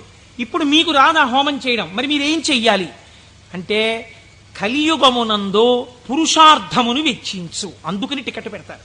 దాని మీద డబ్బులు సంపాదించడానికి కాదు. ఒక టిక్కెట్ పెడితే మీ ద్రవ్యాన్ని మీరు వినియోగించాలి. అది ఓ 1000 రూపాయలు అవుతుంది అనుకోండి, మీ దగ్గర 2000 పుచ్చుకోరు. ఎందుకు పుచ్చుకోకూడదు? అలా పుచ్చుకుంటే వీళ్ళు మోసం చేసినట్టు అవుతుంది. ఎంత అవసరమో అంత పుచ్చుకుంటారు. ఇప్పుడు మీరు ఈ ద్రవ్యం ఇచ్చి బాహ్య అంతఃశౌచమును పాటిస్తారు. అంటే స్నానం చేసి విభూతి పెట్టుకుని తిలకం పెట్టుకుని, లేదా మీరు ఏ సంప్రదాయమునందుంటే అటువంటి తిలకధారణ చేసి వచ్చి కూర్చుంటారు. ఆచార్యముఖేన, మీ కొరకు ఆచార్యులు చేస్తారు. ఆ పదార్థములన్నింటి మీద మీ చెయ్యేసి మీ గోత్రనామాలు చెప్పి అక్కడ హోమం చేస్తారు. ఇప్పుడు ఈ హోమం ఎవరు చేసినట్టు? మీరు చేసినట్టు మీ ఖాతాలో పడిపోతుంది ఫలితం. కాబట్టి ఇప్పుడు ఏమవుతోంది? మీకు కావలసినటువంటి సుఖమునకు హేతువు కర్మ మార్గము చేత మీకు ఇప్పిస్తారు ఈశ్వరానుగ్రహంతో. ఇలా శ్రియం, అది ఏ రకమైన ఐశ్వర్యమైనా దేని వలన కలుగుతుంది? అగ్ని కార్యము వలన కలుగుతోంది. కాబట్టి శ్రియమిచ్చేత్ హుతాశనం, అగ్నిహోత్రము వలన మీకు ఐశ్వర్యము కలుగుచున్నది. ఈశ్వరాత్ జ్ఞానమన్విచ్చేత్, జ్ఞానదాత మహేశ్వర, ఈశ్వరుని యొక్క అనుగ్రహము వలన మాత్రమే జ్ఞానము కలుగుతుంది. ఆ జ్ఞానం ఇచ్చేవాడికే మహేశ్వరుడని పేరు. ఈ మహేశ్వరుడు ఎందుకు ఇస్తాడు? శంభునామాన్ని మీరు గట్టిగా పట్టుకుని ఆ నామాలతో పిలిస్తే, ఏవం శ్రీ శంభుదేవస్య, శంభుదేవుని నామాలు ప్రదోషంలో పిలుస్తున్నారు అనుకోండి, మీరు పేరు పెట్టి పిలవగా పిలవగా పిలవగా పిలవగా ఏమవ్వాలి? ఆయన పలకాలి. పలికితే ఏమనాలి? మీ వంక చూసి ఏవం శ్రీ శంభుదేవస్య నామ్నామస్తోత్తరం శతం అంటున్నారు మీరు. 108 నామాలతో నిన్ను పిలిచాను. ఆయనకోసారి చూసి, ఆ సరే పిలిచావు, నేను శంభుదేవుణ్ణి కాబట్టి ఏం చెయ్యాలి? నీ భావాలు మార్చి నిన్ను ఈశ్వరుడి వైపుకి తిప్పాలి. నీకు సత్ప్రవర్తన కల్పించాలి. నిన్ను చక్కటి వాడిగా రూపుదిద్దేటట్టుగా చెయ్యాలి. నన్ను నువ్వు పిలిచినందుకు నేను నీకు చెయ్యగలిగింది అదే. కాబట్టి ఇప్పుడు ఆయన మీకేం చేస్తాడు? ఇదే చేస్తాడు. మీరు ఆయన విసుక్కున్నా సరేనండి, లోకంలో ఒక నానుడు ఉంది, మీరు చూడండి. అమ్మా అమ్మా అమ్మా అన్నారు అనుకోండి, అమ్మ అంటుంది. ఆవిడ ఏదో పోపు వేయించుకుంటూ ఉంటుంది, అంటుంది. అమ్మా అమ్మా, బా ఏమిటి అమ్మా అమ్మా అమ్మా చెప్పు ఏమిటో. అమ్మ నిన్ననే కాలేజీకి వెళ్ళానా అని మొదలు పెడతాను. నువ్వు ముందు తెవులు చెప్దు కాని విలే, కాలేజ్ టైం అయిపోతుంది అవతల అని పోపెడ. అది చిన్న బుచ్చి అంటుంది పిల్ల. అంటే ఈ పోపెట్టేసి దగ్గరికి వచ్చి రా జడేస్తాను, ఇప్పుడు చెప్పు ఏమిటి చెప్తాననుకున్నావు? వినకూడదనుకున్నది అనేటప్పటికీ లొంగిపోయి, పోన్లే పాపం వింటే మాత్రం ఏమవుతుందని జడవేయుట అనేటటువంటి ఉపచారం చేస్తూ మరీ వింది అమ్మ. ఎందుకు వింది? 4 మాటలు అమ్మ అమ్మ అమ్మ అన్నందుకు వింది. ఎలా వింది? మీకు ఉపచారం కూడా చేస్తూ వింది. అలా మీరు రోజు ప్రదోషంలో ఏవం శ్రీ శంభుదేవస్య ని శివ శివ శివ శివ అంటే ఆయన ఏం చేస్తాడు? ఓసారో 2 సార్లు అనొచ్చు, 3వ మాట ఏమంటాడు? ఓ సర్లే ఇంక నిన్ను చక్కగా తీర్చిదిద్దుతాను, సరేనా, అందరూ పొంగిపోయేటట్టుగా నీ ప్రవర్తన మారుస్తానంటాడు. ఇలా రావడానికి 10 మాటలు ఆయన విసుక్కున్నా మనం పిలవాలి. ఆయన అలా విసుక్కునేవాడు కాడు. కాబట్టి మనం రోజు చెయ్యగలిగిందేట నామం చెప్పడమే. ఈ నామము చేత మీరు శంభుని యొక్క అనుగ్రహాన్ని పొందాలి. ఇది శం, ఈ లోకంలో సుఖం దగ్గర నుంచి నిరతిశయ సుఖం వరకు, ఊర్ధ్వలోక సుఖం వరకు ఎంత సుఖం ఉందని మీరు అనుకుంటున్నారో అన్ని సుఖాల్ని మీకు ఇవ్వడం. దీన్నే కామకోటి అని పిలుస్తారు. కామకోటి అంటే కంచి కామకోటి పీఠం అంటారు. కామకోటి అంటే ఇక్కడ కోరికలు ఇవ్వడంతో మొదలుపెట్టి కోరికలు లేకుండా చెయ్యడం వరకు తీసుకెళ్ళి ఆ తర్వాత పుణ్యం ఇచ్చి, పుణ్యము వలన ఊర్ధ్వలోక ప్రాప్తి వరకు ఇచ్చి, తర్వాత మళ్లీ తిరిగి రానవసరము లేనటువంటి పునరావృత్తి రహిత శాశ్వత శివ సాయుధ్య స్థితి అనబడేటటువంటి మోక్ష స్థితి వరకు ఇయ్యగలిగినటువంటి అంచులన్నీ ఆవిడ చేత పరిపాలింపబడుతున్నాయి. ఆవిడ అవనిక ఎత్తి ఈ కామకోటిలో నిలబెడుతుంది. ఈ కోటిలో ఏ మెట్టు మీద నువ్వు నిలబడతావో దానికి తగినట్టుగా నిన్ను నిలబెట్టడానికి ఈ నామాలు, ఆ ఈశ్వరానుగ్రహము నిన్ను రక్షిస్తున్నాయి. నీకు రుద్రపశుపతి నాయనారు వృత్తాంతం ఒక్కటి ఉదాహరణగా సరిపోలేదా? రమించిన హృదయం అటువంటి భావం ఒక్కటి కలగగానే రమించిపోయిందంతే. ప్రమాదం అంతా ఎక్కడొస్తుందో తెలుసా అండి? మీరు చూడండి, మనం లోకంలో ఒక పెద్ద పొరపాటు చేస్తుంటాం. మనస్సు యందు దోషం ఉండదు. మనస్సు ఏ స్థానాన్నైనా వెతకడం దానికి అలవాటు. మీ మనస్సు ఒక స్థానాన్ని అడుగుతుంది. అది ఏమండి, సాయంకాలం 6:30కి వెళ్ళి కాసేపు మనం కూడా నామం చెప్పుకుంటే బాగుంది. లేదు, కొన్నాళ్ళకి పురాణం అయిపోతుంది. సాయంకాలం 6:30కి వెళ్ళి శివాలయం అరుగు మీద కూర్చుని అలా గుడి యొక్క ధ్వజస్తంభం దగ్గర గంటలు, చిరుగంటలు మోగుతుంటే, పక్షులన్నీ గోళ్లకి చేరిపోతుంటే, శివాలయంలో ఉన్నటువంటి ప్రధాన అర్చకుడి దగ్గర శిష్యులు పాఠం నేర్చుకుంటుంటే, ఆయన ఒక్క మాట చెప్తే వీళ్ళు 3 మాటలు చెప్తుంటే, గుళ్ళోకి వచ్చిన వాళ్ళు గంట కొడుతుంటే అవి వింటూ ఒక 20 నిమిషాలు కూర్చుంటే ఎంత ప్రశాంతంగా ఉంటుందో అంది మనస్సు. అంటే మీ మనస్సు ఒక స్థానాన్ని అడిగిందా లేదా? కానీ దాని గొంతు మీరు ఎక్కడ నొక్కుతారో తెలుసా అండి? ఇది 6:30కి నాన్నగారండి ఎలాగైనా సరే మనం రోజు కాసేపు ఈవినింగ్ వాక్ వెళ్దాం నాన్నగారండి, డాక్టర్ గారు మార్నింగ్ వాక్ ఏదో ఒకటి చేయమన్నారు, వెయిట్ తగ్గాలంటున్నారు నన్ను, నేనేమో తిరగలేను నాన్నగారండి, మీరు కూడా నాతో రండి అందనుకోండి. పిల్ల, లేకపోతే పిల్లాడు, లేకపోతే భార్య, లేకపోతే ఎవడో స్నేహితుడు. ఉత్తర క్షణం మీరు వచ్చిన ఒకే ఒక మంచి ఆలోచన పీక నొక్కేస్తారంతే. సరేలే గుళ్ళోకి ఇంకో మాట ఎప్పుడో వెళ్దాం, పాపం అడిగాడు కదా అని వెళ్ళిపోతారు. ఒకరోజు పొద్దున్నే కాసేపు మీరు 6 గంటలకి ధ్యానం చేసుకుంటే మీకు బాగుందనుకోండి. 6 గంటలకు అబ్బా లేచిపోతే, పొద్దున్నే 6 గంటలప్పటికి మీరు లేచిపోయి ఆ బాత్రూంలోకి వెళ్ళి పడపడ స్నానం తిరుగుతుంటే నిద్ర పట్టే వాళ్ళకి కూడా నిద్ర పట్టట్లేదు. 7 వరకు హాయిగా ఎందుకు వెళ్ళిపోయాడు? మీరు ఏది చెప్పిన మాట ఎక్కడ విన్నారు? ఇంట్లోకి రెండంటేనే రాని వాళ్ళకి ఎవడు చెప్తాడు? బయటికి వచ్చిన వాడు చెప్పారు వెళ్ళిపోమనే చెప్తాడు కదండి. కాబట్టి పట్టు, విడుపు అని 2 మాటలు మనకి శాస్త్రంలో ఉన్నాయి. ఏది ఎక్కడి వరకు పట్టుకోవాలో అక్కడ వరకే పట్టుకుని ఎప్పుడు విడిచిపెట్టాలో అప్పుడు విడిచిపెట్టేయాలి. అందుకే పట్టు విడుపు ఉండాలండి, పట్టు విడుపు ఉండాలండి అని అంటారు. పట్టు విడుపు అన్నటువంటి శాస్త్రం మీకు అలవాటు అవ్వకపోతే శంభుదేవుని అనుగ్రహం జీవితంలో రాదు. కొన్ని పట్టుకోవాలి, కొన్ని వదిలేస్తుండాలి. ఇది విడిచిపెట్టేయకపోతే ఇంకా నా జీవితం వెళ్ళదు, నేను అటువైపు వెళ్ళడానికి కొన్ని వదలాలను వదిలిపెడుతూ ఉండాలి. అందుకే ప్రయత్నపూర్వకంగా రాజ్యం కూడా విడిచిపెట్టి వానప్రస్థానికి వెళ్ళారు. ఈ పట్టు విడుపు అంటే అక్కడ నేర్చుకోవడానికి ఇక్కడ కూడా నేర్చుకో. ఇక్కడే రాంది అక్కడే వస్తుంది నీకు, నేను ఏమి విడిచిపెడతావు? పట్టుకోవడం వచ్చు, విడిచిపెట్టడం వచ్చు. పైగా అదో క్వాలిఫికేషన్లో చెప్పడం ఏంటి? నేనండి ఇంకా పట్టానంటే వదిలిపెట్టనంటాడు ఒకడు. అంటే మూర్ఖుడివి, పాతాళంలోకి పోతున్నావు, అది గొప్ప. నాకు కోపం వస్తుంది కానండి, గవ్వుకున్నారన్నా పెద్దలు చెప్తే వెంటనే పక్కన పెట్టేస్తానన్నారు అనుకోండి, మీరు ఆయనకు పోల్దండి అయ్యాలి. అంతేగాని నాకే గాని కోపం వచ్చిందా హరి బ్రహ్మాదులు వచ్చి చెప్పినా వినండి అంటాడు. వాళ్ళ కర్మ కాలిపోయిందా నీకు వచ్చి చెప్పడానికి? నీలోంచి వెళ్ళిపోతే చాలా చచ్చూరుకుంటావు. ఎందుకు వచ్చింది?